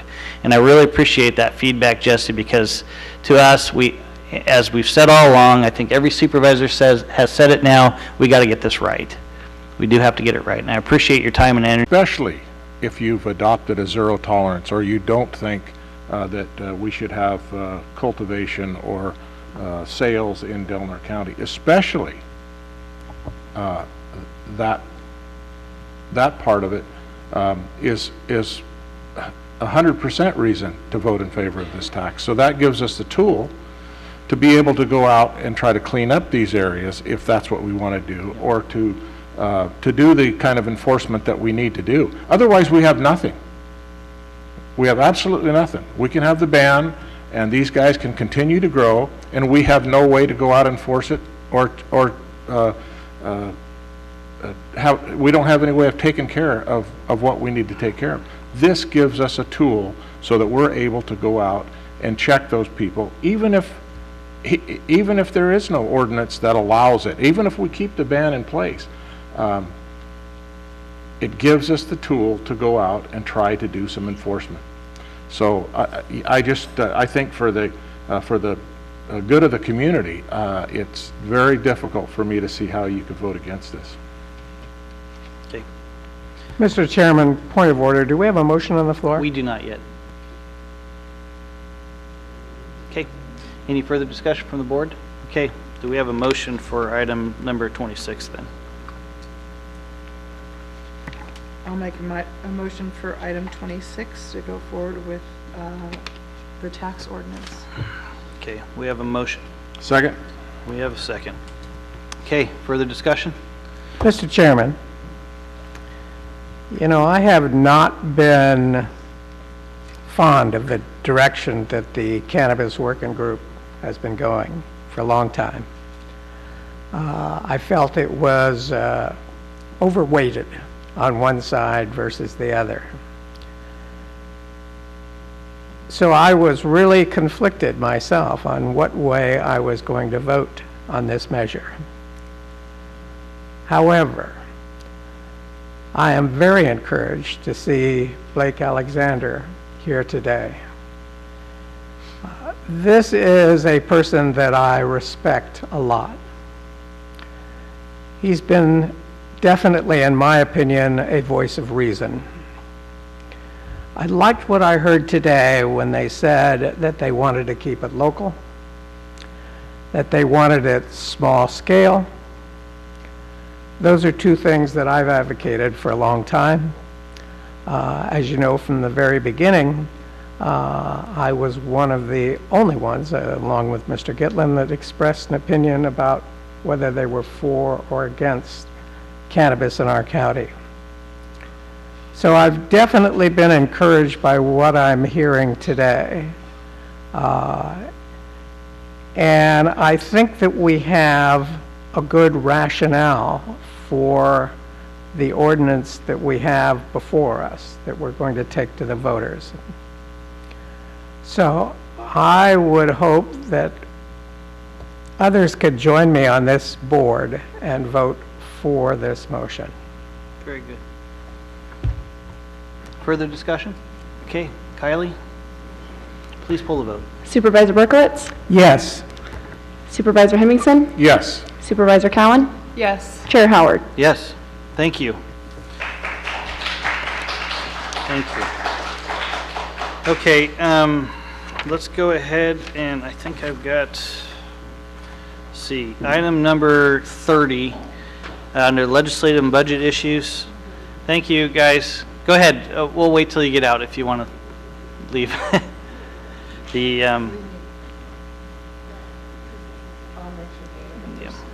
Okay, so item number 30, we have under legislative and budget issues, which is discuss Congressman Huffman's letter, proposed draft legislation, request for comments pertaining to the Tolowa-Dini Nation, and direct staff as appropriate as requested by Chair Howard. As many of you are aware, and as was highlighted during some public comments at our last meeting, Congressman Huffman published some what we call a discussion draft language for legislation for the Tolowa-Dini Nation. This language was given to the board on April 9th, and we all had a chance to basically start reacting, unfortunately, to the community's response. And I, in particular, since the majority of the concern lied in District 3, and I know it's covered some areas of District 4, which is our Supervisor Hemmingson's district, began to basically try to put out some fire that was generated by this discussion draft. As a discussion draft, as Congressman Huffman wrote in the triplicate, it's simply for discussion. This is not legislation that is currently proposed or even supported by the congressman. He's looking to get feedback from the community. By bringing this item to our agenda today, the board in this case is hoping to get feedback from our community about this so we could give that feedback to Congressman Huffman so he can make his decision how best to move forward with this draft discussion language with that legislation that the Tolowa-Dini Nation has requested. And the reason I preface that discussion today is because the community service districts, in particular Big Rock and Smith River CSD, had a great deal of discussion on this. A lot of the language that was submitted not only in social media out there, but also by rumor mill, in my opinion, did a great deal of disservice to efforts here in our community to basically get along. And in particular, the Tolowa-Dini Nation has done nothing but become an incredible partner here in our community. They have partnered with us on law enforcement, providing a full-time paid position as a deputy sheriff with Wade Oden in District 3 that services Hyuchi, Gasky, and Smith River. They have funded in the tune of over $1 million efforts around Rowdy Creek Fish Hatchery and ensuring that our steelhead populations and Chinook salmon populations are thriving here within our Smith River Basin, and they have gone after countless numbers of federal highways projects and projects on our local streets and roads to improve infrastructure. this is stuff that the county really has zero access to funds for, but our tribal governments do. And so when this discussion language launched and some of the rumors started flying around and accusations of lowering property values and such, you know, those are fears that are legitimate and people have.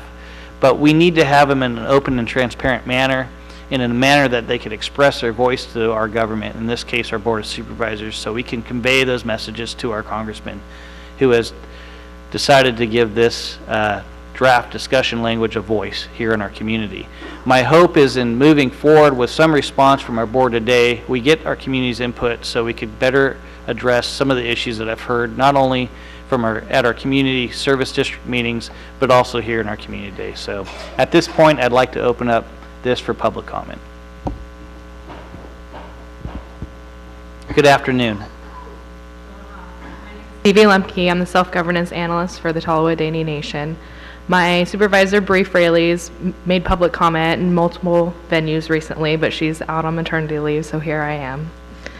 I just want to reiterate that the tribe has partnered with both the county and Smith River on many different projects and remains committed to being a good partner with both the county and Smith River, as well as individual stakeholders in the area, and that the tribe has posted a request for public comment. Well, they have written it. It will be on the website shortly. So we are asking for public comment from the community. We are planning on doing a first review at the end of June, and we'll then be looking at the legislation again with Congressman Huffman. Thank you. Thank you, Stevie. Other public comment on this item? Yeah, Jake Smith, I live in the county, and I want to reiterate that we are very grateful to what the Tallawahd Nation has done for our community. Very grateful. And as Supervisor Howard, as you talked about, this created quite a firestorm on social media. We were all going to meetings and trying to do little things to put out the fires. So it is very unfortunate about how this was rolled out. Very, very unfortunate. We had to go back and do a lot of backtracking on it. I want to say that I do think that I support a little more reporting on the 2x2 committees where we can. I think it's always good to share information and get it out there. Along with that, I hope the tribe might consider putting together a committee of key stakeholders that have a stake on what's going on in the community so we can get all that input. And then further, I would support Congressman Huffman, maybe at his next town hall meeting, coming up and doing more to explain his position on the legislation. Thank you. Thank you. Public comment. I saw this, Linda Sutter. I saw this, it looked like on Facebook, it looked like a original letter describing this situation. And so what was on social media is the fact that there's, in the letter it said they had so many days for the public to respond. So I think the deal is here, and what people are alarmed about is seeing that, you know, I don't know how many days are left now, but the fact of the matter is how come when you first found out about it, Chair Howard, it wasn't brought up to anyone's attention then, because it seemed like there was no transparency. Mm-hmm. And people, you know, what's the point in even having these government meetings if we can't be all involved? Thank you. Thank you. Other public comment? You know, sorry. A little slow on the draw over there. Anyway, Paula Deenham. I was a little disturbed by this. I guess it's a move among several of the Native American groups to try to reacquire their ancestral lands. But here in Delaware County, to map out that area, you know, they can go out in the open market like they've been doing and buy land, but it remains on our tax roll. And what I see this as doing is a long-term plan to slowly accumulate land, and then they want to put it in their tribe. That area encompasses the equivalent of 2 supervisors districts, and it's pretty much putting the end of Delaware County in process. So, you know, this is something that people should take more seriously. And I'm a little concerned that you guys aren't coming out with more of an opinion of how this affects the county. You know, it's nice to get along and everything, but we can have our views.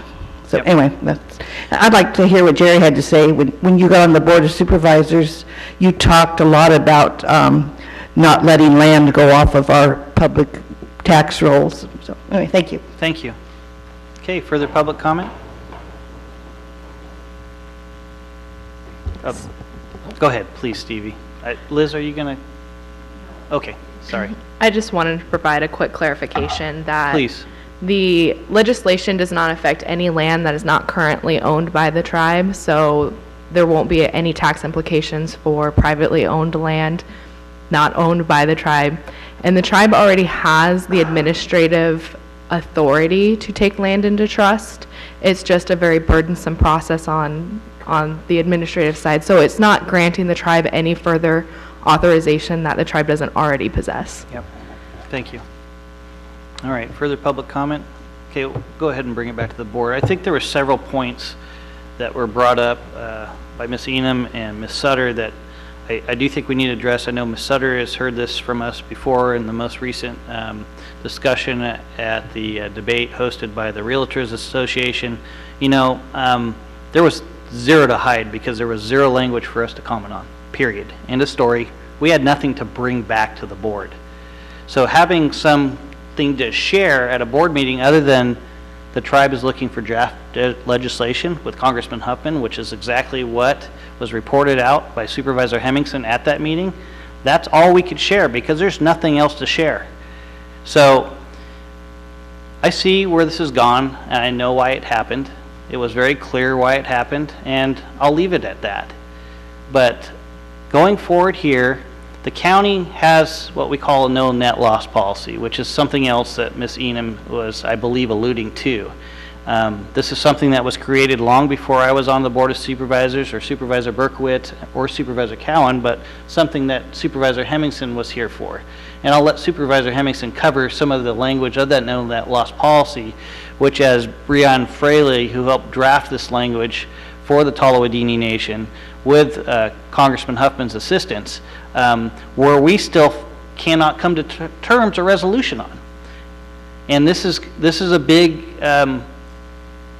position here in the county for us to take, because even though we love exactly what the Tolowadini Nation has done, as Brianna Fraley has stated in many meetings she's gone to, not only with the Big Rock Community Service District meeting, but also with the Smith River Community Service District meeting, is she stated that we disagree.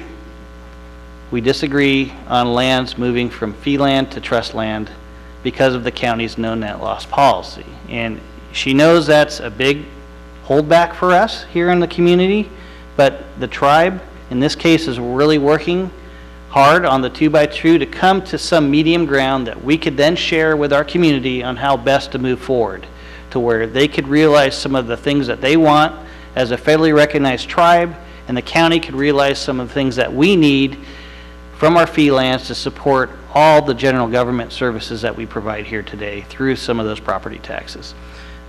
Supervisor Hemmingson, I know you could add some clarity and language to this. Yeah, you know, it's truly unfortunate that this issue became a focus, in my opinion, became a focus of a campaign against Supervisor Howard and I for not reporting out information that we didn't have. And it's still that way. People are still, you know, opponents are still stirring the pot. It's still happening today. And that's truly unfortunate because that's not the issue. The issue is the information that was brought out that we should be commenting on. These are public meetings that we have. You have every authority to go to those meetings. Nobody's holding you back. They're public, they're published, and you're allowed to attend the meetings. What were reported out is the information that we had. Do we verbatim report out everything that happens at every meeting? No. If we did, we would be here, we would still be working on our first meeting for this year, because we go to a lot of meetings, and there's a lot of information that's passed out. Do we try to hit on the high points? Yeah, that's what we try to do. We try to hit the relevant information, which we didn't have in this particular case. We do have a no net loss policy, and I'll say that since I've been on the board, we have opposed every land transfer into trust that the Tolowa Nation has applied for, every one of them, without question, because we have a no net loss policy. In the case of the Elk Valley Rancheria, we have supported every application that they have put in for land into trust, because we have a no net loss. We have an MOU with them, and they pay us in lieu taxes. I don't know if that's what it's called. It's probably not the proper term, but we get reimbursed for the property going off of the tax rolls. So that's not a net loss to the county. So that's basically what the difference is between these two things. They indicated that they were going to do a lands legislation at this meeting, lands legislation that was going to increase the boundaries of their reservations. And both Supervisor Howard and I have said that's not something that we can support without some sort of MOU. That MOU process has been going on for a lot of years, and we keep hitting stumbling blocks that we never seem to be able to get past. And as long as people keep stirring the pot and trying to make Supervisor Howard and I the fall guy, I think it's great that this is on the agenda. And how many people do we have commenting on the legislation? Not very many. We've got people commenting, on Supervisor Howard and I not reporting out exactly what they thought we should of information that we didn't have. But the issue should be, what do people feel about the proposed lands legislation? And there's a lot of questions. What are the impacts? I've tried to find out the impacts from the tribe, pro or con. I can't get a satisfactory answer for that. I've tried to find out the pros and cons of the impacts from the congressman's office, and I can't get a satisfactory answer. So I can't be supportive of this, and I haven't been supportive of it. So, to think that we're trying to hide something from somebody and keep this information, we've got supervisors that have elected not to be part of any committees, or very many committees, not go to any of them. What do you feel? How come nobody says anything about that? Nobody comes up and says, well, gee, he can't report out anything because he's not even going to meetings. I just think I think it's unfortunate that the focus has been put on something other than what the focus should be on, which is the lands legislation. And I think we need to direct staff to take a look at this, and we need to come up with some comments. Thank you. Other comments from supervisors at this time? Okay, so this item is basically to direct staff to prepare a letter, either pro or con, against the draft legislation as it currently stands. And I think some of the discussion that we've had here today, specifically for myself and Supervisor Hemmingson, kind of alludes back to our no net loss policy, but also with the idea potentially we could direct staff to continue open conversations with the Tolowa Nation to try to find some way to mitigate potentially what they would like to do with the draft legislation, which their intent with the draft legislation, which I hope the board has read through several times now since it has been such a big issue, is to try to expedite those fee lands that they currently have in ownership into the trust process with the federal government. That is a big piece of the intent of this legislation. That's what they've been now asked by Congressman Huffman to get community feedback on. But for me personally, with our current no net loss policy that is currently in place, it's very difficult for us to get to that next step. And so it would be my opinion and hope that the board could direct staff that as long as we have a no net loss policy in place, that we should remain that way with that no net loss policy, But however, we should continue open dialogue, not only with the congressman, but also with the Tallahwaddini Nation to find a way to mitigate for that loss of fee lands, which would transfer into trust under this proposed legislation. Supervisor Berkowitz. Mr. Chairman, I would like to support consensus on this issue, if you'd like. Please. Do we have consensus? Further comment? Okay. Then we move forward with that consensus. Thank you very much. Jay, briefly, do we have anything to consider other legislative and budget matters at this time? Following one right now that came in, it's has a potential impact on JPAs, and it likely would be a recommendation to oppose, but it would increase liability to all partners of the JPA, and I'll be back before the board if that in fact is needed. Thank you. So.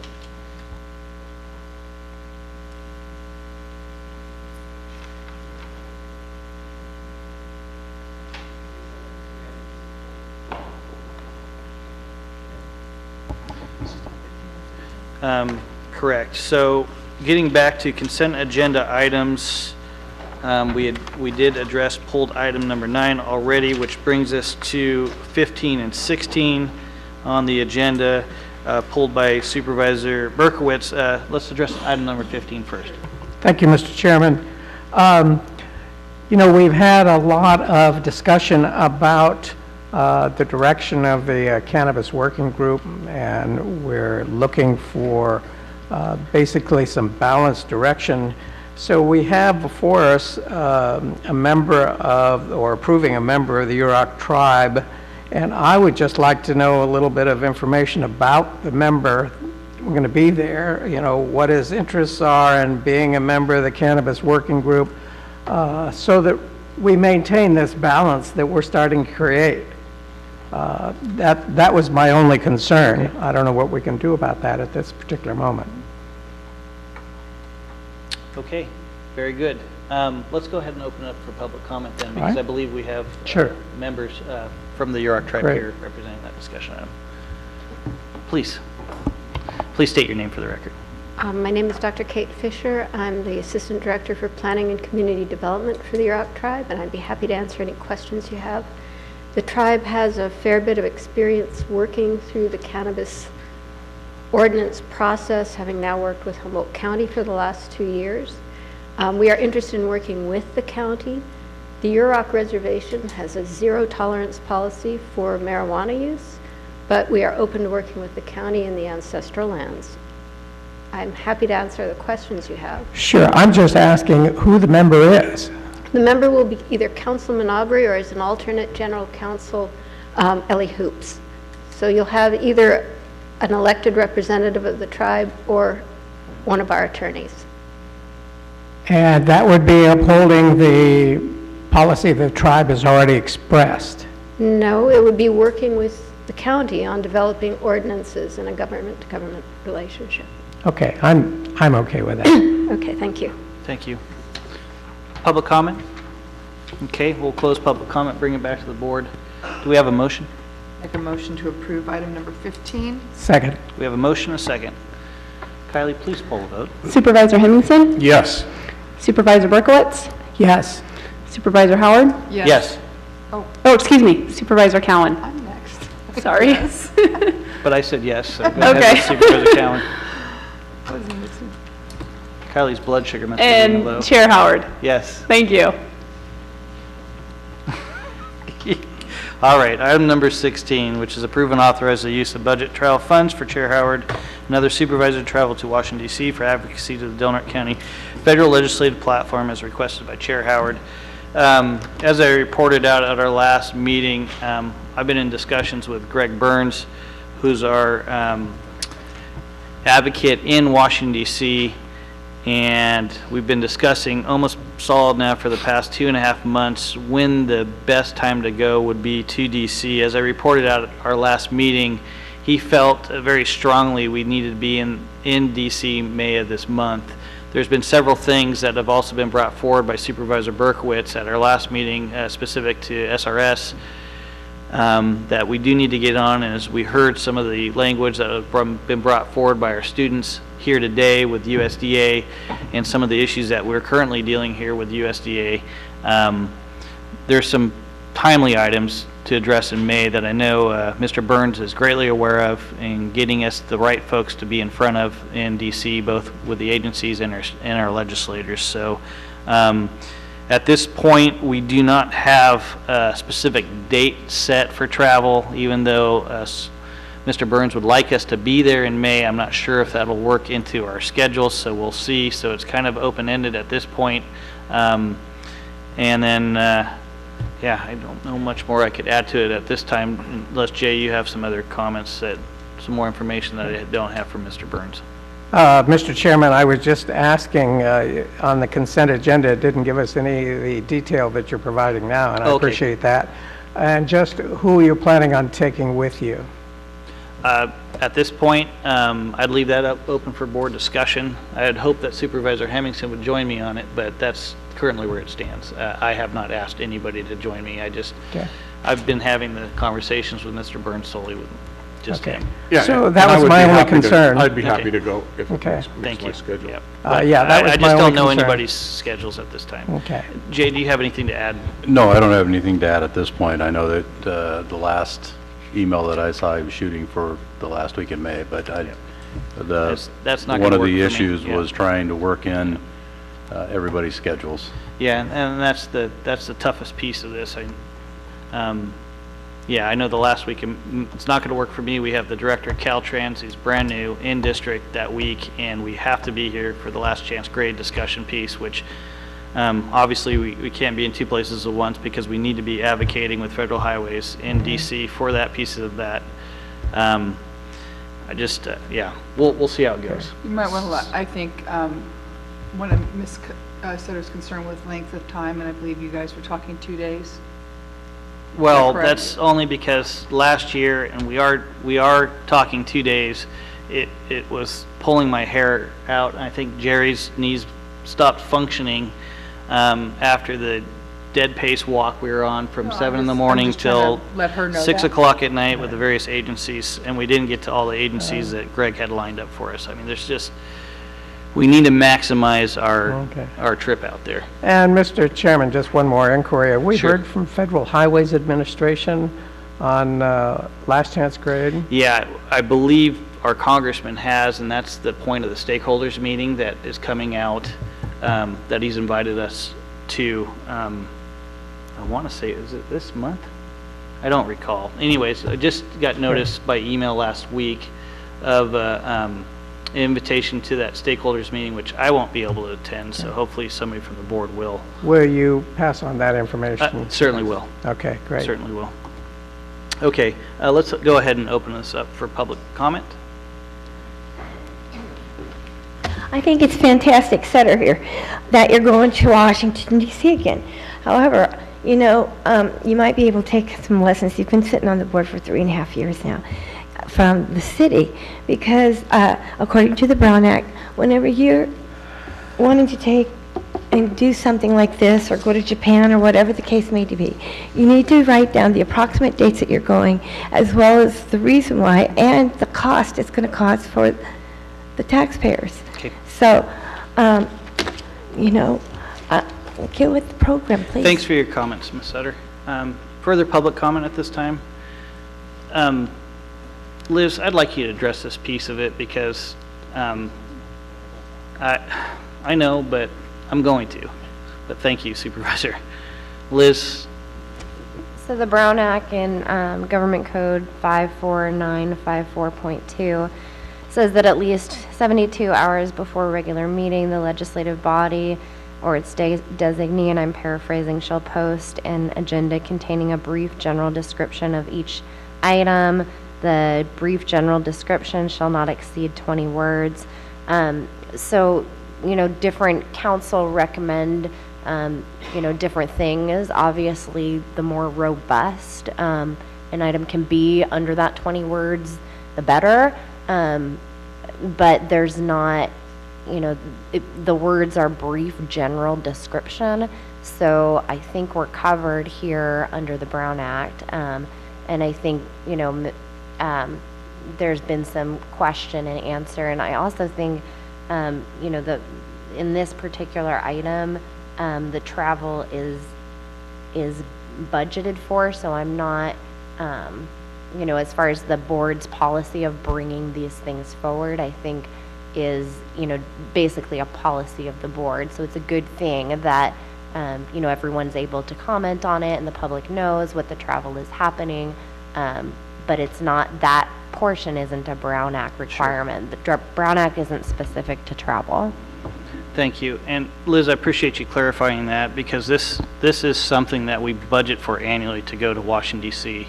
And I've only brought it back for transparency purposes so the board could comment and give input on areas to address above and beyond our current legislative platform with the state and federal government. There is no need to even bring it out there.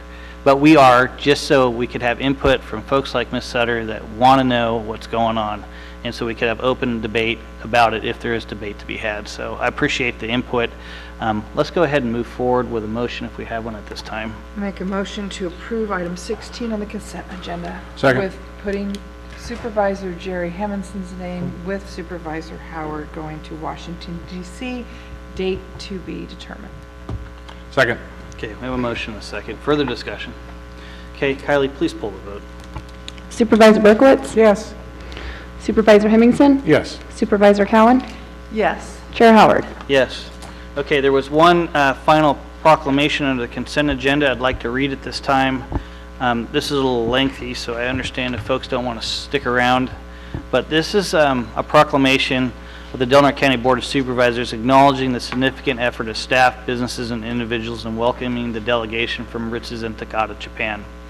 Whereas on April 15th, 16th, 17th, and 18th of 2018, the County of Del Norte and the City of Crescent City welcomed dignitaries from Ritsu's and Takata, Japan for a formal celebration and signing ceremony to commensurate the sister city relationship between the City of Crescent City and the County of Del Norte and the City of Ritsu's and Takata, Japan. Whereas the celebration, signing ceremony, and tours to businesses throughout our community required significant planning and effort by many.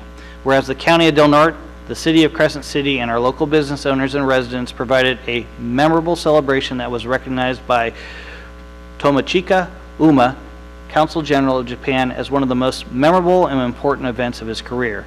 And whereas it was with great pride and sense of accomplishment that we celebrate the outpouring of support and genuine friendship put forth by our youth and our community to our dignitaries from Ritsu's and Takata. Whereas behind the scenes effort, conversations, and donations of many to help build this relationship over the last 5 years should not go unrecognized. Whereas the following community members, agencies, and businesses came together to ensure our community welcome our sister city with open arms, and these efforts should be recognized. City staff: Eric Weir, Eric Taylor, Robin Patch, Jason Wiley, Kevin Tutman, Fritz Ludeman, Sonny Valero, Ivan Menzel. City Public Works staff: Gilberto Rodriguez, Tim Pierce, Josh Daltator, Daniel Glenn, Richard Wyatt, Dan Borges. City Council members: Blake Inscore, Heidi Keim, Jason Grino, Darren Short, Alex Fallman. County Supervisors: Chris Howard, Lori Cowan, Bob Workowitz, Jerry Hemmingson, and Roger Gitlin. County staff: Jay Serena, Kylie Hilford, Valerie Machado, Kelsey Bozeman, Tony Self, Dan McCorkle, Christina Osicado, thank you, Dob and Kelly Harrison, Bill Stevens. Business owners and community members, and I want to take special note of these folks because they donated not only time, but also significant monetary resources to this effort. Building Healthy Communities: Parlita's Mexican Restaurant, Christina's Mexican Restaurant, Sutter Coast Hospital, Safeway, The Chart Room, Ocean World, Rumiano Cheese, Oceanfront Lodge, Alexander Dairy, Albert's Seafood, The Trees of Mystery, The Requa Inn, North Coast Ocean Sports and Grill, The Port of Pints, Seaquake Brewing, Redwood Coast Transit, California Art Association, Chris and Lisa Howard, Debbie Olson, Samantha Fuller, Mackenzie Webb, Kimmy Scott, Randy and Sona Fugate, Jeff Harris, Colleen Parker, Mary Dorman, Frank and Paula Margarino, Elk Valley Rancheria, Saki One, 6 Degrees of Celebration, 101 Smokehouse, Cal Or Life Flight Dan Bratton, and Marcy and Darren Bradbury. Now therefore be it proclaimed by the Board of Supervisors of the County of Del Norte, the Board's appreciation and thanks to all that were involved in the preparation and execution of a sister city agreement with our sister city of Ritsuzen, Chikata, Japan, this day, the 8th day of May 2018. I don't know if folks want to add any comments to the proclamation, but the incredible amount of outpouring and support for this sister city agreement and what we could gain out of it, I think is going to pay dividends long into the future, not only for us who are currently elected leaders here, but also for our youth that will maintain those relationships that we hope to gain significant amount of energy and support for recognizing those hazards that could claim lives in our community. And through these efforts is my sincere hope that we will learn from these trips just what it takes to have a tsunami prepared community and how best to prepare our population for it going forward in the future. Thank you for that. We'll move forward with board reports at this time. Supervisor Cowan, could you please kick us off? Yeah, attended the annual mental health planning meeting. Some of the capital improvement and technology money is a one-time allotment provided by the Mental Health Services Act. They have some matching funding as well, and they're going over to renovate a section of the jail. They already have services to the jail, but they're hoping to increase and have more programs over there. So that's good news there. Had a meeting with Jay Serena and Mayor Inscore regarding the marketing firm that was hired by the Visitors Bureau. Went to the Healthcare District 2x2 meeting. Attended the Board of Realtors Candidate Forum. Congratulations to my two city supervisors, Supervisor Hemmingson and Howard. Both have been endorsed by the Board of Realtors. Yeah, cool. We had a Border Coast Regional Airport Authority meeting. Construction's still on the path, finishing December. I bet you it'll be more like January because of the dates of January 27th, but still near the end of the year. And I was also able to attend the luncheon that was put on for the staff appreciation. Kudos to Heather, Heidi, Tony, Kelsey, everyone else who put it on. It was a great event, big turnout, really nice. Good job, ladies. That's it for me. Supervisor Berkowitz, please. Thank you, Mr. Chairman. I attended the candidate forums put on by True North at Crescent Elk School and the one by Del Norte County Realtors Association at Crescent Fire Protection District. Also attended the Chamber of Commerce meeting where we discussed the upcoming 4th of July celebration. Supervisor Hemmingson and I participated in the Klamath Chamber of Commerce dinner and mixer at the Forest Cafe in Klamath. I also attended some constituent concerns for the residents of the 1st District while Supervisor Gitlin was out of the area for medical treatment. I attended the meeting of the Del Norte County Republican Women where I listened to Blake Alexander detail some of his frustrations in dealing with the cannabis working group. Also made contact with the Chinese Bridge delegation, which works to bring dedicated professional executives to China to establish relationships with those in other countries. As the NACO representative for this group, I would like to request on the next agenda a request for me to attend the annual conference in July, which they require at least one attendance of one of their conferences a year. And on a personal note, I got married last weekend. Whoa! Congratulations. All right, thank you. Congratulations, that's a big deal. Supervisor Hemmingson. Yes, thank you, Chairman. Yeah, I went to, actually Chairman Howard and I both went to the RCRC conference held in Ferndale, hosted by Rex Bone, who is our current chairman, excuse me, of RCRC. It was, he did a great job of hosting. He likes to discuss or talk considerable, but he's a lot of fun. He's very knowledgeable and likes to get things done, so he's a great asset to RCRC. While we were there, he set up tours. We visited the Emerald Family Farms as well as Humboldt Creamery. During the directors' meeting, they elected to oppose the bill that wants to get rid of SB1, the transportation bill, and we had a presentation from, and I'm sorry I didn't write her name down, from First Five, which was a great presentation that she gave. Had a couple of candidates forums, went to the True North Candidates Forum. We had a meeting with Ryan Henson, who is from Cal Wild, I think. Anyway, he's helping Congressman Huffman on his proposed recreation/wilderness bill. We had some great information that we came up with there. We're going to keep a pretty good eye on this.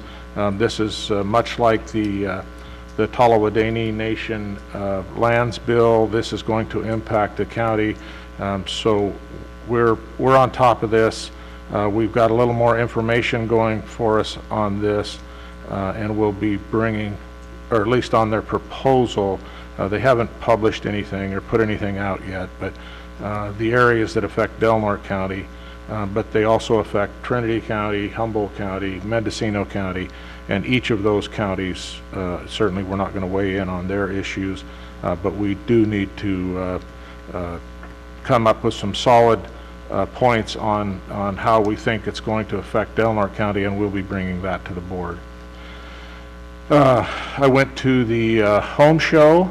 It's not what it's called anymore, but that's what I call it. It was well attended, had a campaign booth there, so that went very well. Had a local transportation commission meeting, participated in the Realtors Candidates Forum. Thank you, Supervisor Cowan, for letting us know that that we were selected as being endorsed by the Realtors. So that's good news for us, I think.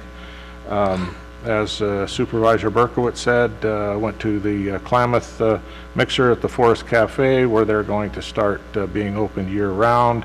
Had a very nice dinner. Even though it was stretched out for throughout the entire evening, it was a very long affair, but very well attended and very nice. Food was great. Everything was good. As Supervisor Cowan said, we did have a Border Coast Regional Airport Authority meeting. The construction is continuing on.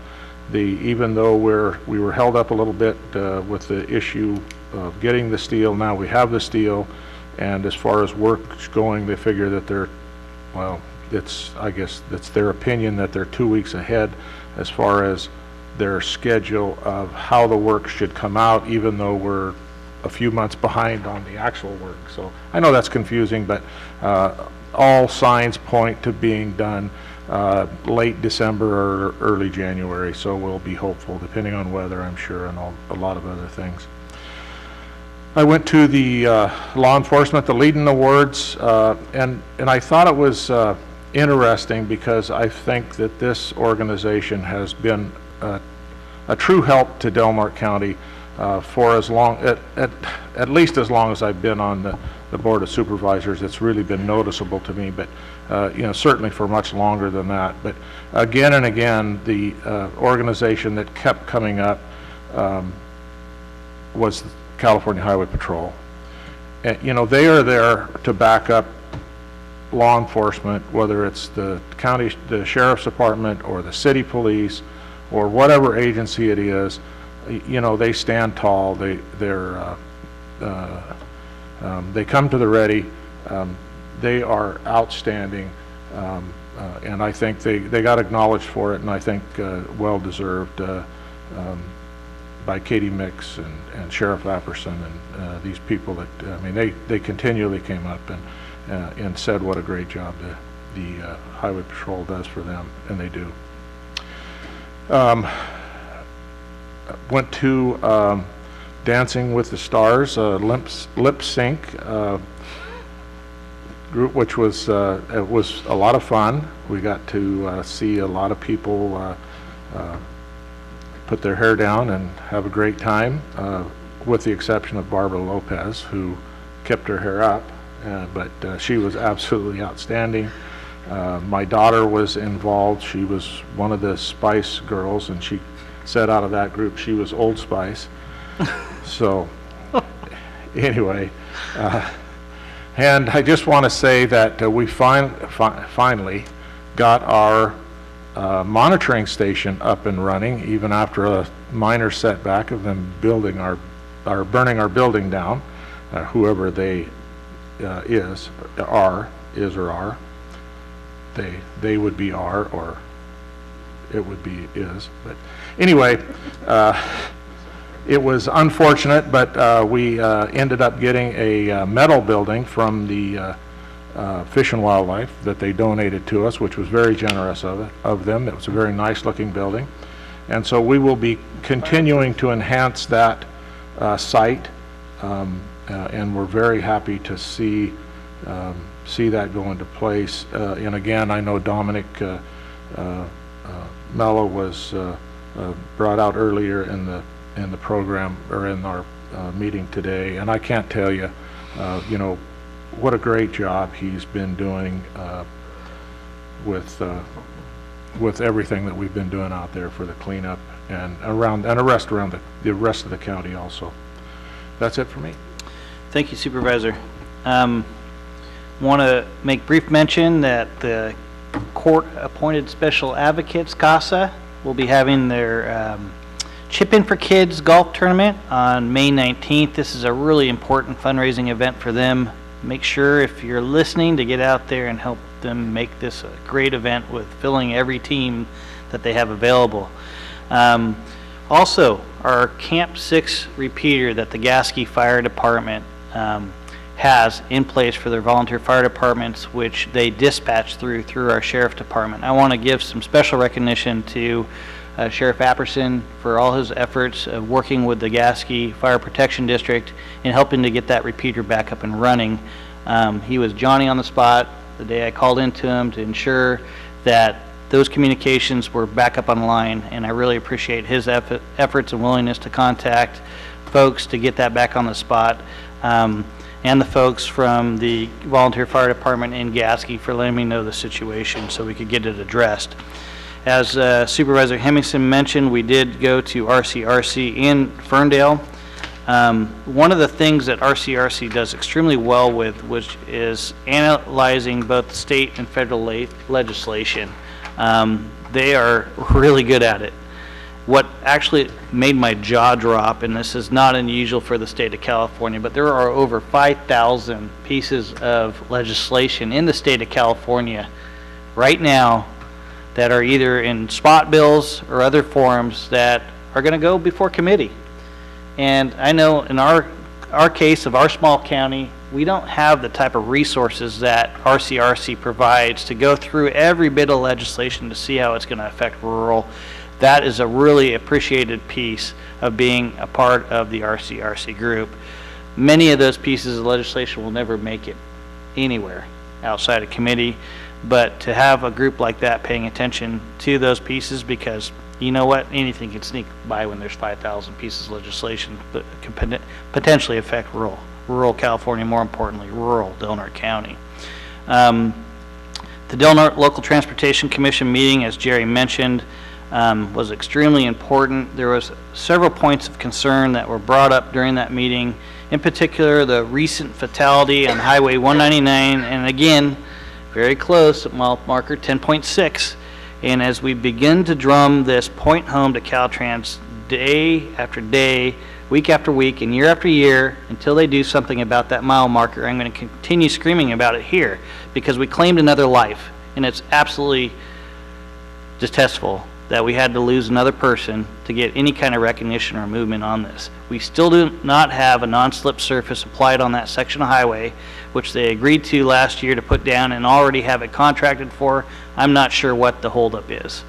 But to continue throwing cars into the Smith River when somebody loses control and claiming a life is, I can't stress enough to Caltrans that it has to be dealt with, and it has to be dealt with now. And again, I know Supervisor Hemmingson, myself, and Mayor Enscore, we're going to be traveling down to Redwood Rising event that was being supported by National and State Parks and our and the Save the Redwoods League as part of an effort to raise funds to bring more recognition to our redwoods here in Humboldt and Del Norte County, but more importantly, funds to improve parks. We were unable to access that because of an unfortunate accident right in the middle of Klamath Bridge in Supervisor Berkowitz's district. It was a head-on collision between a semi-trailer and a vehicle that was traveling well above the rate of speed that's legal, well over 100 miles an hour, when he impacted that semi-trailer and caused the gas tanks, in this case the diesel tanks, to explode. It's unfortunate for the loss of life that occurred and the closures. I prayed for that family that night because it's sad to see anybody lose their life in that manner. But at the same time, folks, be cautious when you're driving around here. Our roads are dangerous. They are absolutely dangerous at times, and I know Caltrans tries to address those as best they can, but please slow down. Just please slow down. As Jerry mentioned, the Candidates Forum was great, sponsored by True North and the Board of Realtors. Thank you, Supervisor Cowan, for sharing that. It's the first that we had heard of it. Really appreciate their support from the Board of Realtors from that forum. Also want to recognize some county staff at this time for pursuing the RPA funds through California Department of Transportation, the amount of $78,000 for the Elk Valley Corridor Plan, which the board approved to apply for that funding with, that came before us a couple months ago. Special recognition needs to go out not only to the Del Norte Transportation Commission for helping to support that, but also Rosanna Bauer and Heidi Kunstl for staying on point. As you know, this has been one of the deadliest intersections for accidents in District 3 of Del Norte County. We need to have it addressed. Caltrans has kind of put up roadblocks for having that addressed. We took it into our own hands to seek the funds, and now we're going to address it ourselves through these grant funds and hopefully provide some additional safety aspect to that corridor through this planning process. Really happy to see that being done. As Community Development Department continues to pay attention to those things that affect us, once again, I think the board's going to be needing to be very cognizant of the triennial plan that is being floated by the North Coast Regional Water Quality Control Board. As you remember, the outstanding national resource waters discussion that we had a year and a half ago with the North Coast Regional Board is back. Smith River is named as one of those areas that they want to name as the outstanding national resource water. As you're aware, the Del Norte County Board of Supervisors fought this a great deal and put the brakes on this project and asked the North Coast Regional Water Quality Control Board at several of their meetings to, hey, take a step back and revisit this. We don't see the need. As they've expressed in the language and some emails that have come out, a lot of that movement was generated originally by the proposed mining claims that were going to be opened up on the North Fork of the Smith in Oregon. That threat has been pretty much put to bed at this time through efforts of Congressman Huffman, but as the language has suggested by the North Coast Regional Water Quality Control Board, they'd still like to revisit this. So we need to be diligent, and I know community development will, in paying attention to that for us. Devin and Michelle Morgante had hosted a town hall meeting for me in Gasky last week. I wanted to thank them for doing so. It was a great turnout, great event, and got a lot of great community input. Attended the Habitat for Humanity's dinner and auction fundraiser. Excellent event hosted out there at the Smith River, in this case Tolowadini Nation, Lucky 7 Casino. It was a great event and an incredible amount of funds were raised. I think one of the biggest hauls they've had in years. Attended a gender review. Also attended a meeting. Unfortunately, I couldn't go into the lead-in awards, but I was asked and did speak at the Smith River Fire Protection District meeting, which was at the same time in Smith River, specific to the Tolowadini Nation proposed legislation. I had to be there to address that. Otherwise, I would have been right there by Mr. Stevens at the lead-in awards and Mr. Hemmingson. But I believe we've got some discussion moving forward and their concerns being addressed, more importantly, a message and a letter from them that will go towards Congressman Huffman addressing their concerns. As Supervisor Hemmingson mentioned, also attended the expo, and then also attended recently with Supervisor Cowan. Thanks for being willing to pose in a picture with me at the Employee Appreciation Luncheon. It was a great picture. We were both smiling. This is important. But the Employee Appreciation Luncheon, which many on the board donated for, the employees really got a great deal out of that. I hope we continue to do that. Thank you to staff and our directors for helping to get that set up. There was a lot of smiles on folks' faces. And as Supervisor Hemmingson mentioned, the Dancing with the Stars lip sync was a crazy fun event for a great cause, and I was happy to see our elected position, Barbara Lopez, up there shaking it for dogs and cats. And with that, I appreciate your time today. Take care, and we'll see you in a couple weeks. This meeting's adjourned. And it was 2.5 hours shorter than last time.